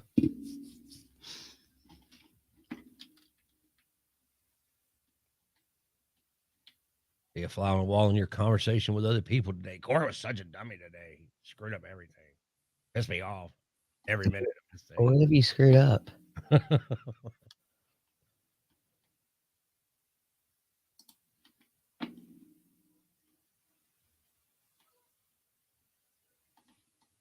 Got some loud ducks flying over.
Never would have expected this guy's name to be Diedrich.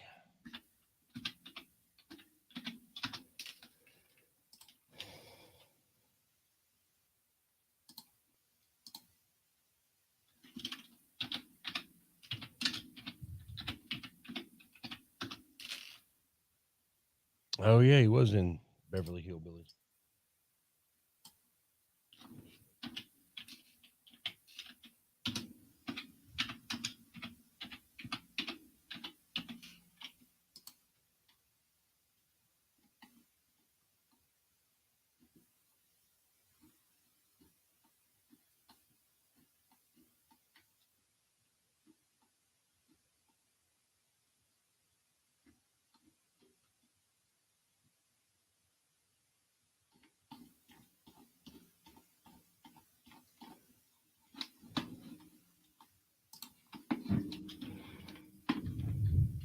Bader or batter? I'm going to go with Bader.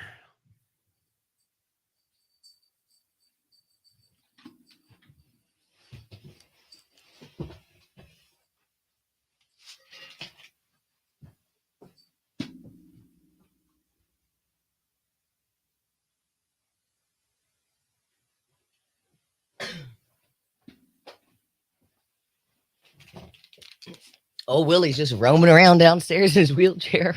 It's just the new normal, isn't it?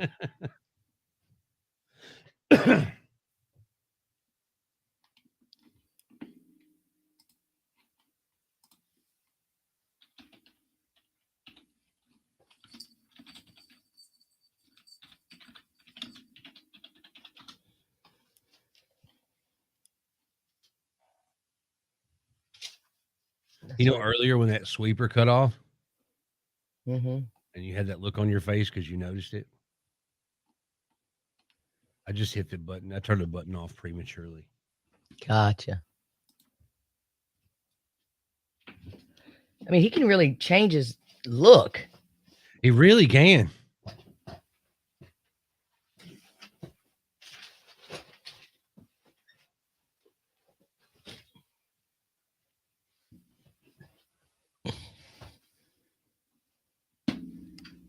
I mean, he's got a forehead that just goes forever. I mean,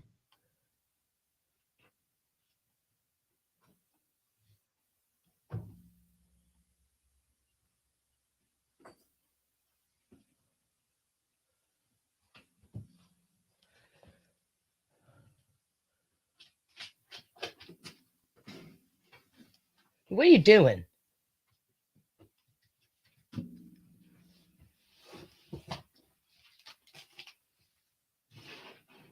He grew up in France.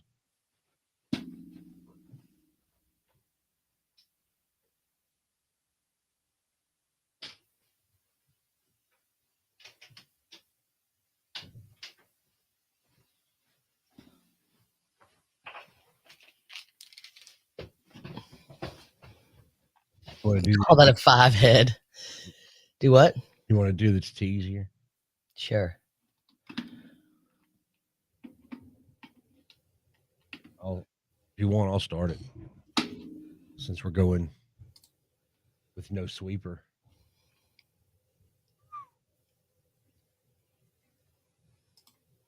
Oh, I know exactly how I'm gonna come at this too.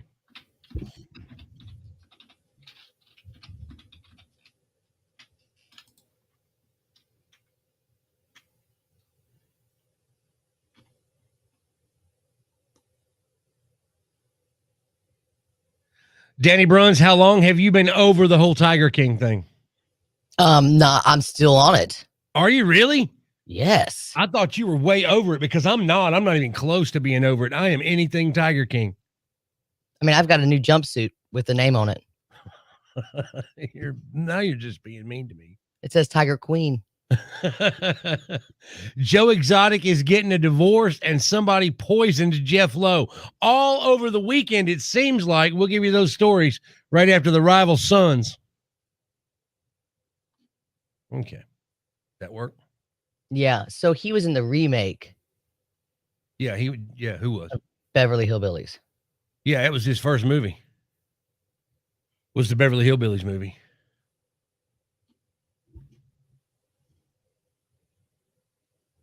And he's played just about everybody. Oh, he was on the Grim Adventures of Billy and Mandy? I didn't know that. We used to watch that all the time.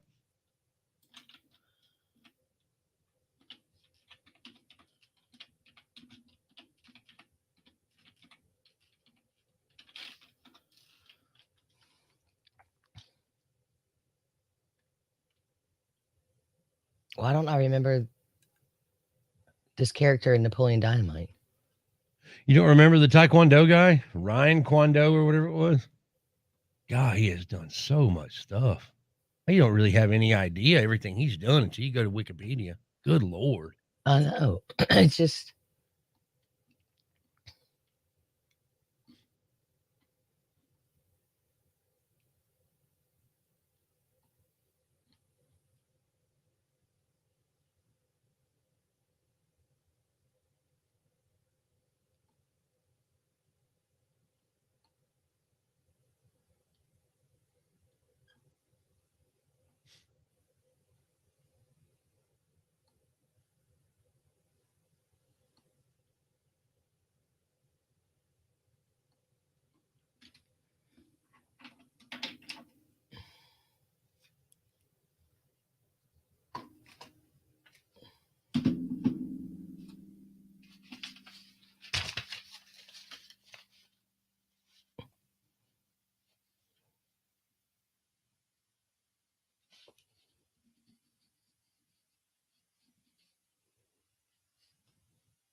Do I need the story or do you have it up there?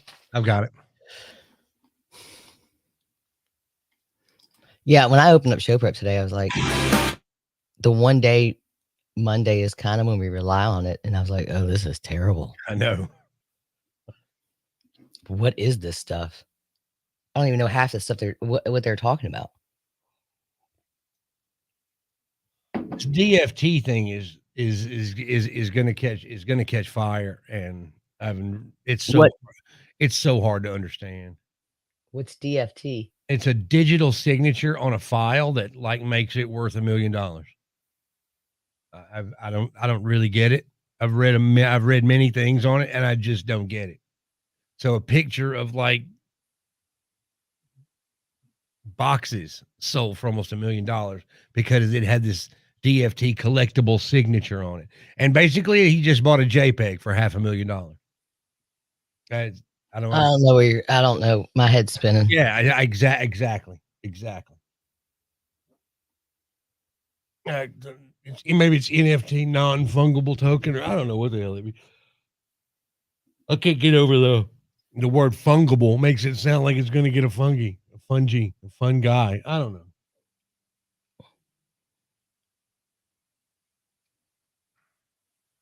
Just rather talk about Tiger King. And that bitch, Carol Baskins.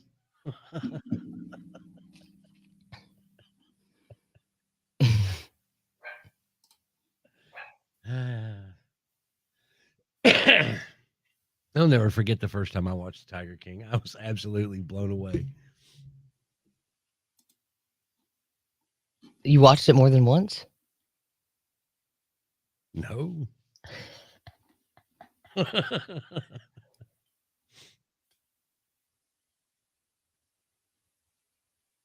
5 seconds.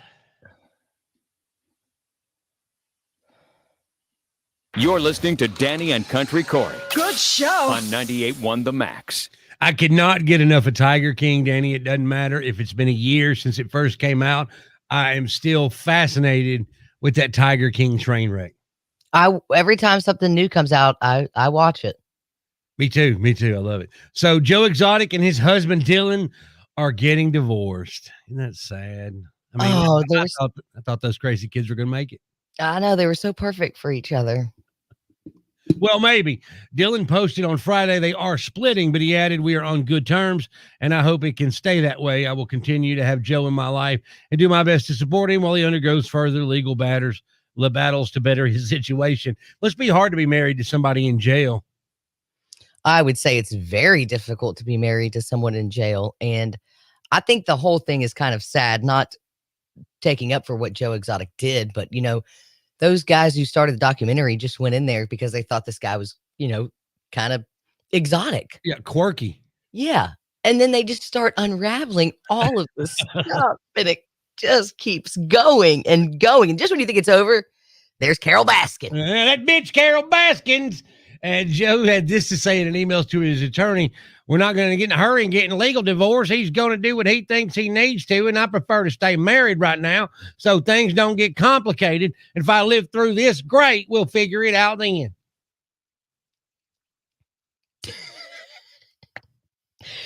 I was giving you the reaction I always have when it's Tiger King. Just stunned. You're just done with it. I love it. Well, speaking of Tiger King, Jeff Lowe, the guy who then took the zoo from Joe Exotic, had a stroke earlier this month, and he and his wife Lauren believe that it was caused by a guy who tried to spike his drink at a casino. What? Is there a pill that you can give somebody that makes them have a stroke? I don't know, but that guy probably got it because he had on too much affliction and the lights got to him. That dude's like the worst dresser ever. He thinks he's so badass. And it's like Tool, 1999 called, and they're really looking for those designer jeans. You need those designer jeans you've had for 25 years. Total. So there's our Joe Exotic update, which you will get every time there's a Joe Exotic story. I will not be able to help myself. And if that wasn't senseless enough for you, the Senseless Survey is coming up here in just a bit. It's where I'll call a number at random, see if I can get whoever answers the phone to stay on the phone through 10 ridiculous survey questions. That is coming up next. And we are 5 minutes. Get 5 minutes uninterrupted to research forehead.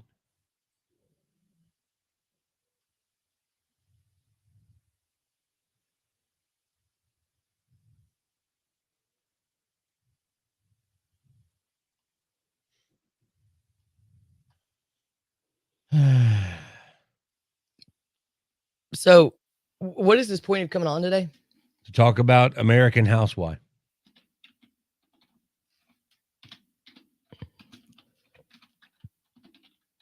Should we just go live? Just kidding. Don't do me like that. Don't do me like that. Did you see my did you see my nickname story in the journal? Have you read it yet? Have you read through it yet? I read it last night. Okay. I was done with mine until Alabama. Like right when yours came over, I was about to send mine. And I was like, let me wait till the end of the Alabama game. 98.1 the Max. What kind of ridiculous questions, survey questions do you have, Country Corey? I gotta know this one. It's coming up in just a bit. About 10 minutes. You'll hear it. I think you'll enjoy it. That is absolutely crazy. Y'all have a good morning, Danny Bruns, Country Corey. God bless you guys. Thank you, hon. Have a good one, babe. You too. Bye-bye. Bye. Excitement. He never heard a senseless survey before, but he's fired up about it. Man. Love that.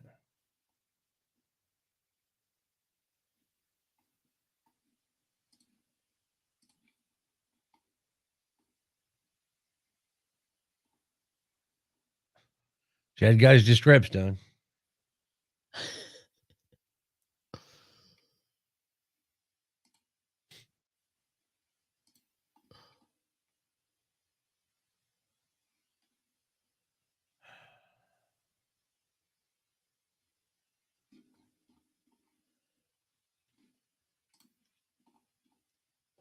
I'm going to record this on the Vox Pro.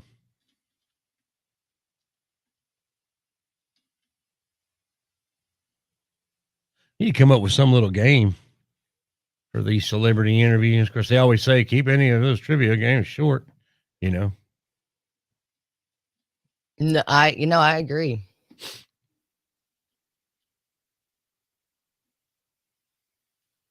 Oh, this show's been on for 5 years. How long's he been a part of it?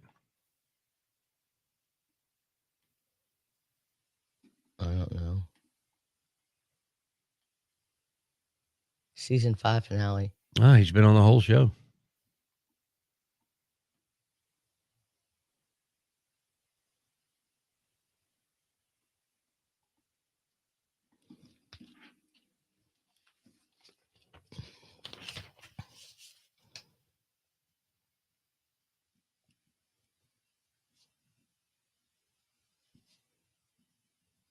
Never watched the show a minute in my life.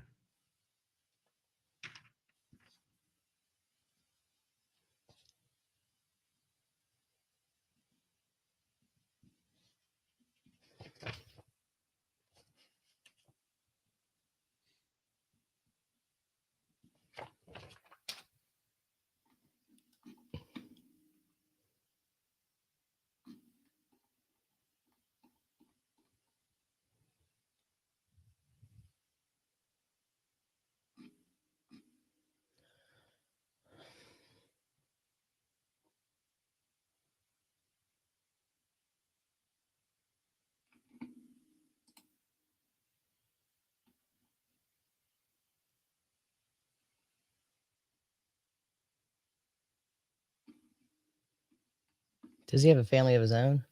He does. He has 2 kids.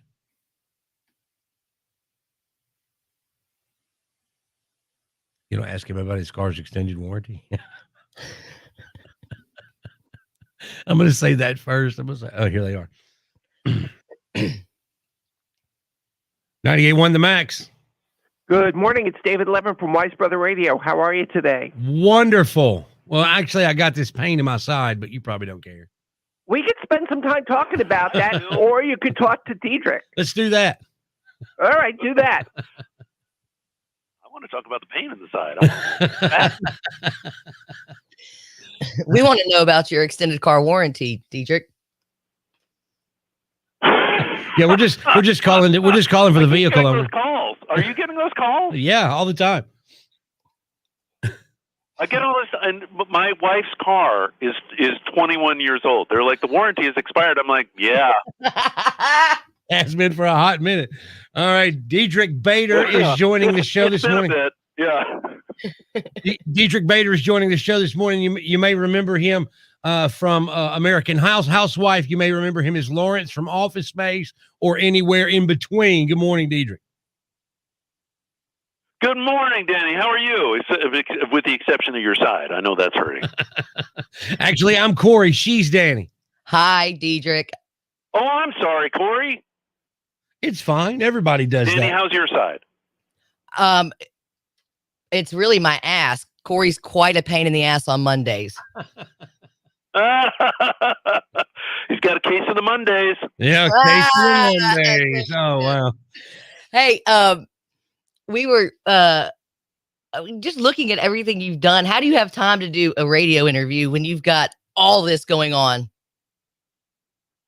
Well, it's bright and early in the morning, Dan. It's bright and early in the morning. I try to get it all in, before I get to work. But, right now, I'm just doing voiceovers from my wife's closet. So the commute is pretty short. Just right there in the other room. I love that. Hey, real quick. No, it's pretty easy. Yeah, Diedrich, I know exactly. I'm sitting next to a Barbie doll house right now myself. Oh, that's hilarious. Yeah, no, I mean, I haven't figured out quite the way, because she wants her closet, so I have to set up a studio just for the session that I do, and then step out. So yeah, it's kind of bizarre. It's sort of weird. I am actually looking at a dollhouse right now. I have a daughter, and I'm looking at a dollhouse right now. Nice. Dollhouses everywhere. So you're on this show, American Housewife. I'll be honest with you, I've never seen the show. Can you tell somebody that's never seen it a little bit about it? Yeah, sure. It's about a family, the Ottos, really led by Katie Otto, who's played by the amazing Katie Mixon, who moved to the wealthy town of Westport, Connecticut for the schools, but they can't really afford to be there. And she is a fish out of water and has the perspective of somebody that doesn't really belong in this area. She feels judged by the women in town because she is being judged by the women in town. And what's really fun about the Katie character is that she says the things that everybody else is thinking. So that therein lies the comedy. My character Greg is a professor at a local university, and a fun sort of geeky guy, history buff. He's a historian, and one of the nice things about the show is I think people that are married and have kids can associate with it really easily, because a lot of the writers have families and write from actual experience. So right. You'll see a lot that you can associate with. It feels like it's going to be kind of a standard, like Father Knows Best, but this time it's Mother Knows Best show. But it really has its own sense of humor, all from Sarah Dunn, our creator, who is kind of subversive in her own quiet way. And so I think it's much funnier than people might imagine given the setup. But it is, I think, a genuinely funny show. I'm very proud of it. Diedrich, would you rather be a housewife or an accountant? Housewife. Absolutely. All day long. All day long. Yeah. So the season all day long. No, housewife is a lot of work, but there's Right. there's a tremendous amount of work. My wife works so hard, it's just crazy.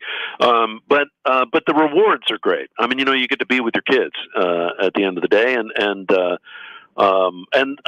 I mean, I think the only positive thing that I can think of during this terrible and tumultuous time of pandemic and losing so many people is that I got to spend more time with my kids because they're home and learning remotely, and I get to see them all the time. So yeah, I mean, doing voiceovers from the house is strange, but I get to spend more time with my family, so I'm into it. And besides, being an accountant doesn't sound like very much fun. Well, that's why I put it like that, because I'm not a good numbers guy. Right. I really was expecting you to say accountant, though, because housewife is the hardest job out there. But speaking of doing the voiceovers in the closet, it's the hardest job. Yeah. You do the voice Yeah, of. if you don't mind working hard, you got to look at the rewards at the end of the day.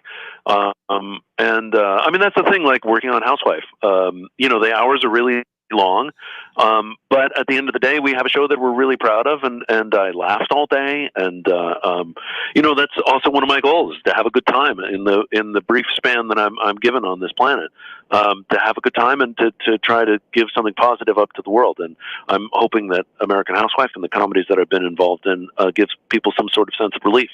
So I'm hoping anyway. Yeah, I mean, you have to look at the goals of what you've achieved at the end of the day. And I think being a housewife, although it is an amazing amount of work, what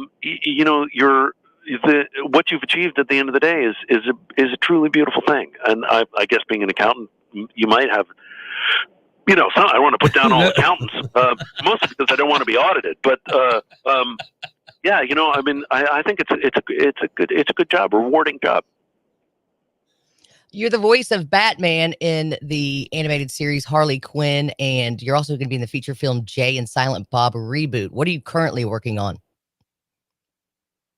I am doing, Harley Quinn from my wife's closet. I've been doing a bunch of different series here from live from my wife's closet. But I signed a bunch of NDAs, so I'm not allowed to until I'm given the green light to be able to say what I'm doing right now. I can't. But I've been busy, so I got a bunch of stuff coming up. But right now, obviously, I'm focused on trying to get American Housewife to get the biggest numbers that we can on our season finale. It's a great episode, and hopefully we get picked up for another season. That's my dream.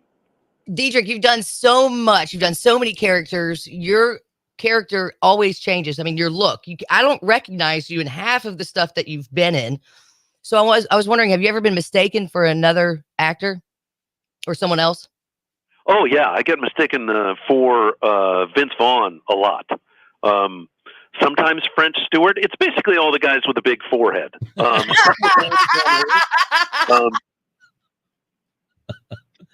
Yeah, my favorite was that I was at the airport. This is during the height of the Drew Carey Show. I was at an airport, and I can't remember what town we were in, but anyway, there was the young ladies in the UCLA volleyball team were flying back to LA, and I could see that they recognized me, and they were pointing at me, and they were talking, and my wife was like, "Oh God, here we go," because she knows how much I love being recognized. Like I'm practically a psychotic that I love being recognized so much. But anyway, they come over and they're like, "Hey, can you sign something for us?" And I was like, "Yeah, of course, I would love to do that." And they gave me Swingers, which was a Vince Vaughn movie. So they thought I was Vince Vaughn. Awesome. So I didn't disappoint anybody. So I signed it Vince Vaughn. And very good. Like I was. Diedrich Bader, American Housewives on ABC on Wednesday nights. Thank you so very much for talking to us, buddy. It was a real pleasure. Thank you for having me on the show. And please watch Wednesday night. All right. Thanks, buddy. Have a great day. That was awesome. Thanks. Thanks. You too. All right. Bye-bye. I just texted that. I just texted you. His mouth is as big as his forehead, and he says that. Wow, that guy he knows how to do an interview, don't he? Well, yeah. I mean, it was fine. It was the damn delay that got in the way. Yeah. So we got Diedrich, and do we got Tavin for tomorrow already lined up too? I've got it edited and ready to go. It's way shorter. I just pulled the most important part out. I thought we might do that today, but we do need to hash that idea out a little better. Because, yeah.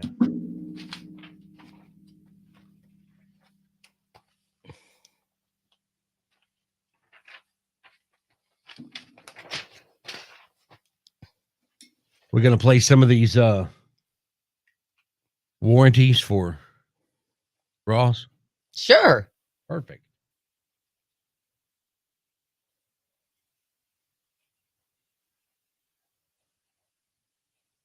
There we go. Prosecution delivers opening statement. Yep.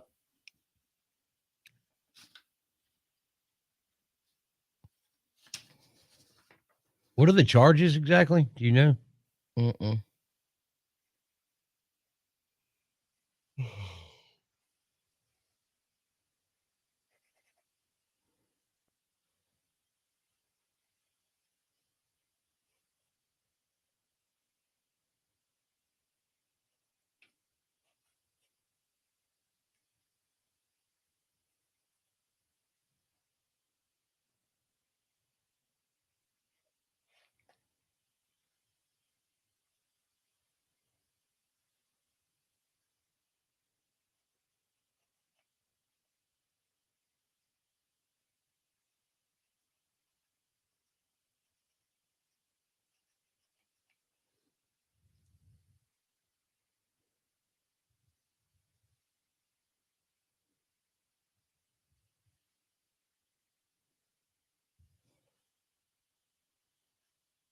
Trying to send Ross a link.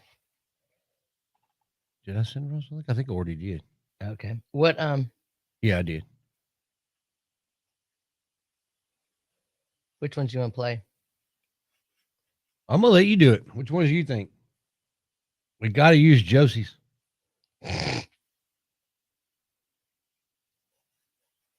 2 and 3. We're pretty good.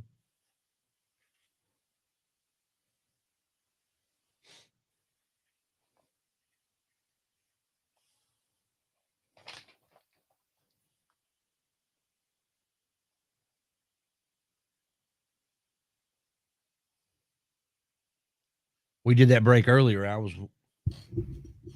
had said that you could click them. Oh, I know. And then I was kind of Didn't-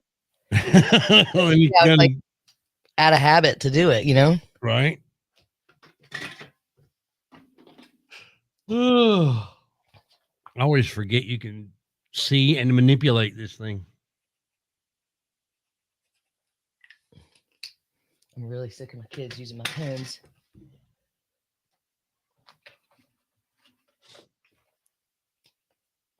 They running them out of ink on you? Oh, yeah. They press as hard as they can. It's like, you don't. Do you know how to do calligraphy? Yeah. I knew it. I knew you would. No. You don't know how to do calligraphy? No. That seems like a skill you would have.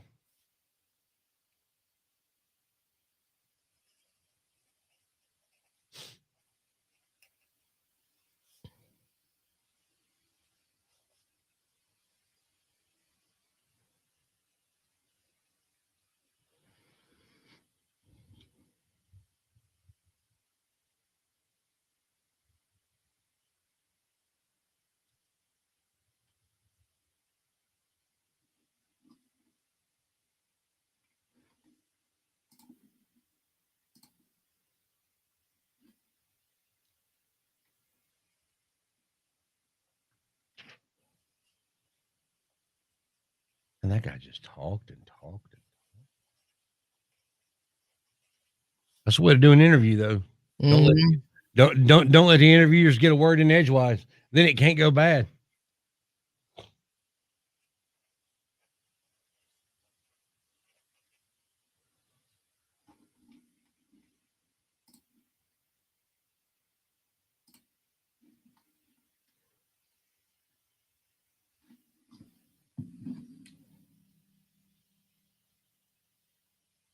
The saddest sentence in your diary. Mm-hmm. I have hit a wall and out of beer.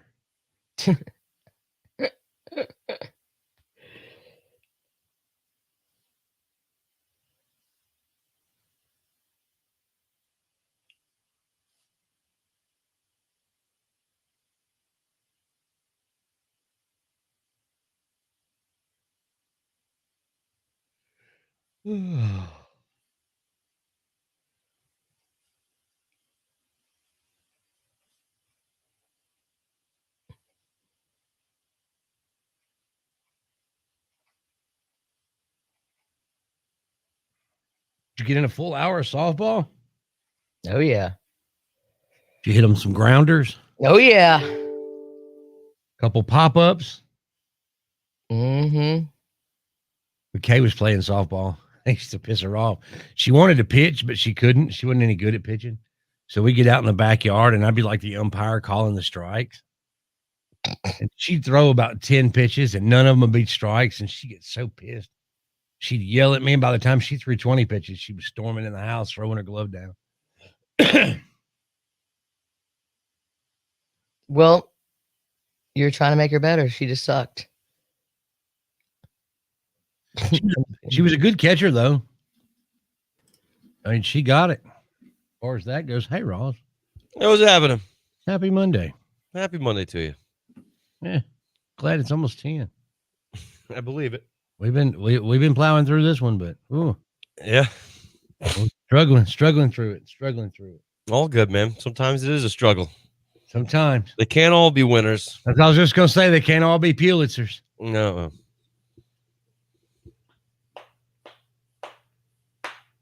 So are you not making it up there for the funeral, bud? No, I mean, I thought about it and I was like, all right, if I fly up there, it's on Tuesday. It's a quick turnaround. It's like tomorrow. And I was like, I mean, just getting into the state and stuff like that. I was like, all right, I'm planning. I was trying to plan to go up there at the end of May for a family reunion, but yeah, I don't want to do both. I don't know if it's who passed. Me. What's that? Who died? My grandfather. Oh, I'm sorry. All good. I got my Ironworkers Local 40 shirt on. Nice. Back in the day, they said the only people that were crazy enough to be ironworkers back in the 50s were Native Americans and goofy Newfies. What's a goofy Newfie? Yeah, my grandfather's from Newfoundland. Ah, okay. They're all Newfoundland. They're all from Newfoundland, or they were Native Americans. And those guys you'd be talking to a guy and you're like, yeah, cool. And you just feel wind gust. And then your friend would be gone. just fall right off the rig. Oh, no. Yeah. It was madness back then. And they were all just hammered. Well, you kind of had to be. Hammered. What's that? I mean, was your granddad one of the climb up on the skyscraper guys? Yeah. The guys that didn't. Yeah. He's one of, that's what he did. Yeah. You had to be drunk to do that. Mm.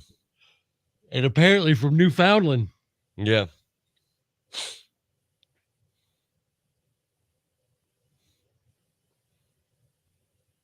I'll tell you, you had to be crazy to be at that Lucero show on Saturday. I'll tell you that much. Yeah, was it nuts?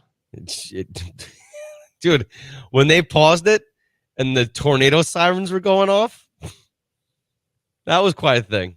I would think so. That's what we need to hear about. Right? Lucero in the storm. It wouldn't be a Lucero show without a little rain. A little rain. Was it a good turnout? About 250, 300 cars. More than the on Smith paper, Meyer? more than the Zach Myers show. But it didn't look that way. But that's what talking to the door guy, I was like, yeah, that's the deal. I'm like, all right, cool. I'm not gonna argue with them. You guys know where your paper's coming from.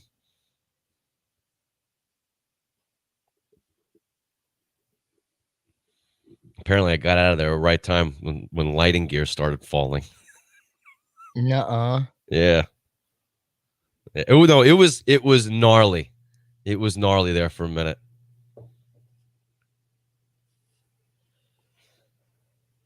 Damn. So do you want to even do Friday night, or do you want me to do my Friday night and then his Saturday night? Let's do that. Okay. We can just do one or two of these and then go into Ross's, and we start talking about Lucero. I did something on Friday. I'll bet you did. Yeah, I did. Yeah, all right. I know. I remember what I did. Friday night's not about you, Ross. Okay, cool. Friday nights for fighting. Friday night's all right. 20 seconds.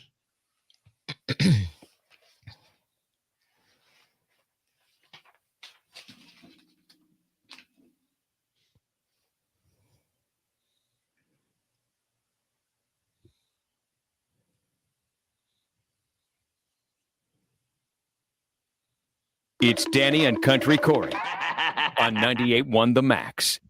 On Friday, Ross Turner, who's joined us, and Corey challenged me to say extended car warranty at a wedding as many times as I could. And Ross guessed I would do it 5 times, and Corey took the over. So I said 2 sober, 5 drunk. If you were drunk, I was the driver, so I didn't get to. It was a little tough for me to be honest. Okay, yeah, that's what I was saying. I wanted that's the real challenge, doing it sober. Well, I made it to 6, and you already heard the first one because I sat there giggling. I tried to send it to Corey, but he's got like a flip phone or something. But when I got the Carpenter, it was the first one I got, and sitting there at the waiting for the ceremony to start. I mean, I was just chuckling by myself, and jokes aren't always funny when you're just by yourself. No. So I had to send it to you guys. So you've heard that one. Yeah. Now, the next one was me and I was waiting for the bride and groom to come in. So the bride and groom have now entered the building. All right, so now that y'all are married, you're gonna get that extended car warranty. People like married, they got to. It's like, it's like a blender or something. You got to get it. I love like people haven't seen you in a while because like it's just a weird year, and then you keep mouthing about that. Like, what kind of drugs have you been on this last year? Then the maid of honor was so nervous. She's never made a speech in her life. And she was standing in the corner by herself. So I was like, oh, you're my next victim. You okay? I guess. When do you have to the first speech of my whole life? When do you have to do the speech? I'm about to do it right now. You'd rather get an extended car warranty than I'm make a trying speech, to get right? it over with. You'd rather get an extended car warranty than a speech. Yeah. I don't blame you. And I like that she just ignored her the first time. She's worried about that speech. And Danny keeps pounding it home. She's like, what am I at? My mailbox? What's going on? I also hit up my brother-in-law asking if because he has an older car, does he get the calls too? He said no. A listener was there that I met 14 years ago. And since we've met, everything is 981 on his motocross bike, his passwords, his lucky number. So I asked him, would you answer the extended car warranty call if the last numbers were 9898? And he said he had to, but I had to take it home, man. That was 5. So I just gave it to my 8-year-old. I made Josie close it out and ask a 2-year-old about it. Why'd you ask her, Josie? Oh, I saw it again? Her extended car warranty. Nora, what's about your car incinerator? I think she actually said it backwards. I'm impressed. I'm impressed. Why'd you ask her, Josie? Oh, I saw it again? Her extended car warranty. Nora, what's about your car incinerator? And if you didn't notice, the party is bumping, and I'm out there over there talking to little kids trying to get them to say this. And the cars and the party. Yeah, you were sober. Were you sober Saturday night for Lucero? Heck no, I was not. But you know what? I should have been on Quaaludes, the storm we got hit with. No, I'm not joking. Like the guys who work these stages and work security haven't skipped a beat, man. I mean, the two openers went on, and then the second opener, American Aquarium, sounded great. They had to cut it short because there's lightning. If there was lightning within 7 miles, they had to cut it short for like 30 minutes and regroup. Well, they cut it short, and then the tornado sirens start going off, and we're all looking at each other like, "All right, game on!" And then the rain starts coming, and I'm talking.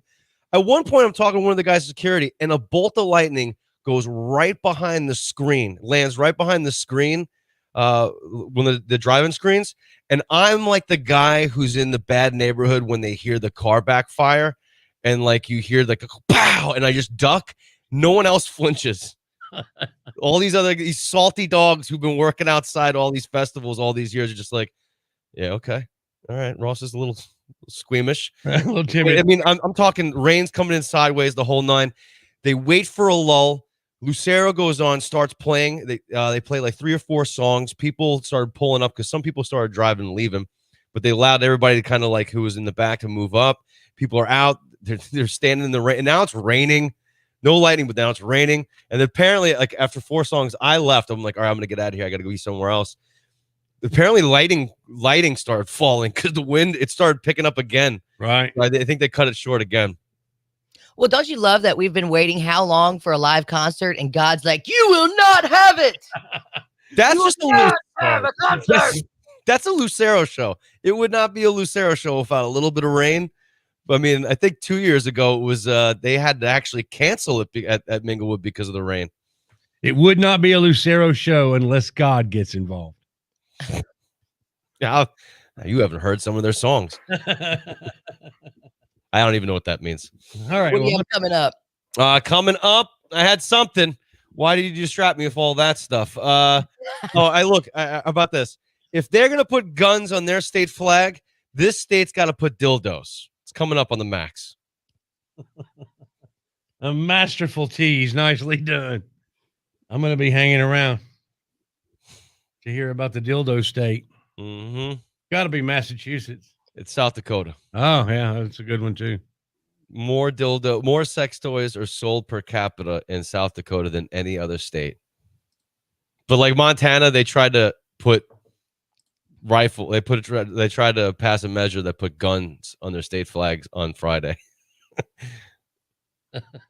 Did not pass. Did not. Imagine that. Imagine that. Yeah.